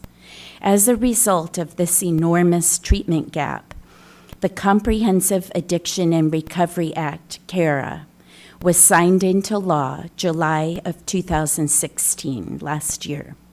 One of CARA's important provisions expanded access to substance use treatment services to qualifying NPs and PAs to prescribe buprenorphine in office-based settings for a 5-year period until October 1st, 2021. To qualify, NPs and PAs must be licensed under state law to prescribe Schedule 3, 4, or 5 medications for pain and complete no less than 24 hours of appropriate education through a qualified provider. The American Association of Nurse Practitioners was included in the CARA Act as a qualified provider for the required education. As required by state law, California NPs must be supervised or work in collaboration with a qualifying physician to prescribe medication for the treatment of opioid use disorders. A qualifying physician must also hold a waiver for buprenorphine and other medications for opioid use disorder. The American Association of Nurse Practitioners collaborated with the American Society of Addiction Medicine, or ASAM, and the American Academy of PAs to provide the 24 hours of free education. AANP has accredited these 24 hours of continuing education credits, and this includes 18 hours of pharmacology credit. NPs and PAs can register for the online courses in the AANP Continuing Education Center. Thus far, more than 2,000 NPs nationwide have registered for the course. The NP and PA waiver training course covers medical withdrawal management and ongoing maintenance, evidence-based practices, and general principles of adjuvant therapies to enhance medication-assisted treatments, including cognitive behavioral therapy, acceptance and commitment therapy, motivational interviewing, 12-step facilitation, community reinforcement approach, and family training. The waiver training covers specific treatment for special populations, including pregnant and breastfeeding women, adolescents, and individuals with underlying chronic pain. The waiver training covers appropriate use of FDA-approved medication for opioid use disorder and choosing the most appropriate pharmacological strategy for treatment, general patient assessment, establishing the diagnosis using DSM-5 criteria, drug testing, for urine drug testing, and the risk of overdose and diversion control. Once the 24-hour training course is completed, NPs and PAs are eligible for prescribing Data 2000 waiver for up to 30 patients total at one time. Data 2000 is the Drug Addiction Treatment Act of the year 2000, which expanded opioid treatment programs to settings such as methadone clinics and reduced regulatory burden on physicians who chose to treat patients with opioid dependency by permitting qualified physicians to receive waivers. The application is processed by SAMHSA, Substance Abuse and Mental Health Services Administration, within 45 days of receipt. These waiver applications are forwarded to the DEA that will assign the MP or PA a special identification number to be included on all buprenorphine prescriptions for opioid dependency treatment, along with the NP or PA's regular DEA number. Once SAMHSA approves the waiver application, MPs and PAs will receive a letter via email that confirms their waiver and includes their prescribing identification number. This number is the original DEA number with an X at the end and is referred to as the Data 2000 waiver number. There are many resources available for managing opioid use disorders and will be posted on the BRN website with associated links. Moving opioid use disorder treatment into mainstream primary care will improve access to treatment and be cost-effective compared to no treatment. The primary goals of treatment for substance use disorders are to put the disease into remission and improve health and function of the individual. The key components of care are medications, behavioral therapy, and recovery support services. The effectiveness of buprenorphine with behavior therapies shows an average of 80% reduction in opioid use, along with increases in employment and other indices of recovery. Over 2,000 MPs nationwide have registered for the online course through the American Association of MP Continuing Education Center and are eager to be part of the solution. In California, Senator Stone has authored SB 554 for NPs and PAs amended on to prescribe buprenorphine for opioid use disorder to codify in state law and recent changes in federal law enacted by CARA. SB 554 was heard in the BMP committee in April and passed without opposition. That concludes my report. Thank you. Thank you. Are there any questions? Thank you very much. This is going to Your, save lives. We really appreciate this, and we think it's a real positive step forward. Your presentation's listed on our website and in our packet. Thank you very much. So those that are interested can log on to the website and go to the board's materials under the Nursing Practice Act and access it. I also want to ask her to include an article in our upcoming BRN report that would point people to the information that will be available on our website and can find more information about it if they wish. Thank you. Excellent idea. Okay, moving on to item 10.2. We have another presentation.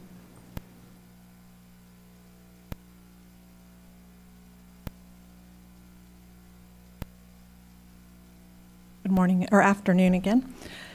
If it's okay, I would like to address 10.2 and 10.3 together. Yes, please. Okay. They are, yeah, they're. Okay. 10.3 is, well, let me just say, Joanne Spetz came to the Nursing Practice Committee meeting on May 10th and provided a presentation on both of the RN survey report and the forecasting report. 10.3 is the RN survey report, which we provide a survey biennially to 8,000 active registered nurses and obtain a wealth of information. We had a 53% response rate this time, and the attachment does have all the overheads, and I will, because of time, unless you have any questions or want me to go over it, just let you know you can refer to those. And then It's on all the board material, it's in the board materials for Yes, it's nursing in the practice packet. today, Mhm. so people can review it in their own time frame. And then 10.2 was the forecasting report. This is a forecast of the supply and demand of RNs in California from 2017 to 2035. And I would just like to point out, as is mentioned in the agenda item summary, that there was an error made in some of the analysis that Joanne presented on, which overestimated the supply. So the current overheads that you have in the packet reflect the updated analysis. And while it does show that there is pretty much a meeting of supply to the demand, it's not quite as significant, the supply is not quite as high as she had originally reported. And unless you have any questions? Any questions from the board? Any questions from the public? Okay, then I think we can move on. Thank you. Thank you very much. And I'd recommend that everybody review and read this. It's very important information. And it does answer a question from earlier in the day, Barbara, when you asked about the projections of the nurses and the needs going into the future. Thank you. And let me just say that the supply is, the projected supply is that just that a projection based on what current information we have today. If there are significant changes in, say, graduations or nurses moving in and out of state or retirements, nurses retiring earlier or working longer, that can change the projections. And that's why we do it every 2 years. The only comment that I would have is this still does not address the number of minority nurses that are available to care for the population of California. There's a part of the report that does this. Could you No, I mean, speak as far to as the that? numbers, I'm talking about the numbers. It's still not reflective of the population. Oh, right. It's not Gross enough. numbers, the gross numbers you're Right, talking we're about. seeing increases, but in the diversity. minuscule but- in some right. categories, like I know African Americans are minuscule, and Hispanics, we don't have nearly enough. You're right, to reflect our populations. It's a real problem. It continues to be a problem. Still a big problem. But we thank need to you all for be this. looking at. Thank you. Okay, I think we're on 10.4. There was an update on the rulemaking file for the APRN 1480 and that sequence of regulations that were proposed. The standards for nurse practitioner, discussion and possible actions to approve possible proposed responses to the comments. There were no comments that were received by the board, so there's nothing to answer right now. And then DCA did that, and it will be out for publication again to the public after this was completed, and I believe it was completed on the 6th of this month. Which is a congratulations to everybody that was involved in the process, the board members that worked on it, the staff, the BRN, the DCA, because we were able to get through this process. And it was really a timely process, but it needed to happen because these regs had not been looked at in years. So thank you very much Thank to you. everybody involved. And Mr. President, that's the end of my report. Thank you very much. At this time, we're going to move on to item 11.0, election of officers. And at this time, we'll be electing the board president and vice president. At this time, I won't be seeking re-election, and I'll be allowing other board members to serve in the leadership position. It's their turn. So since I won't be seeking re-election, I would like to nominate Trandy Phillips for board president and Donna Gerber for vice president. I would second that. Excuse me, can we do it each at a time? I mean, can we, one by one, the president, the vice president? I spoke to the board's attorney. He says we can do them together. Is that okay? 1 year, just as same as it's always been. That's up to you. I have a first and a second. Nominations do not require a first and a second. The person nominated merely has to accept the nomination. I accept. I accept. At this point in time, can I make another nomination? I would like to make a nomination for Trendy Phillips, president, and vice president Pilar de la Cruz.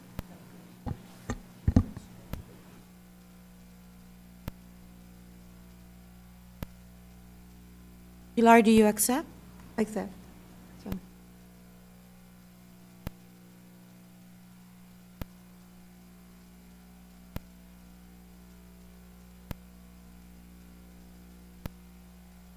I'd like to call the question on the president. All in favor?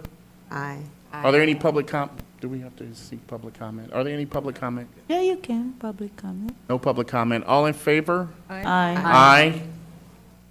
Michael Jackson, roll call, Yes. beginning to the right. Malthus sorry. Beckwith, yes. Barbie Yaroslavsky, yes. Cindy Klein, yes. Michael Jackson, yes. Elizabeth Woods, yes. Pilar Del Cruz Reyes, yes. Donna Gerber, yes. Randy Phillips, yes.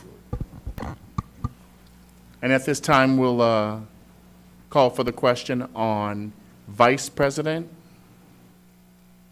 Donna Gerber. I'd like to- Malthus Beckwith, no.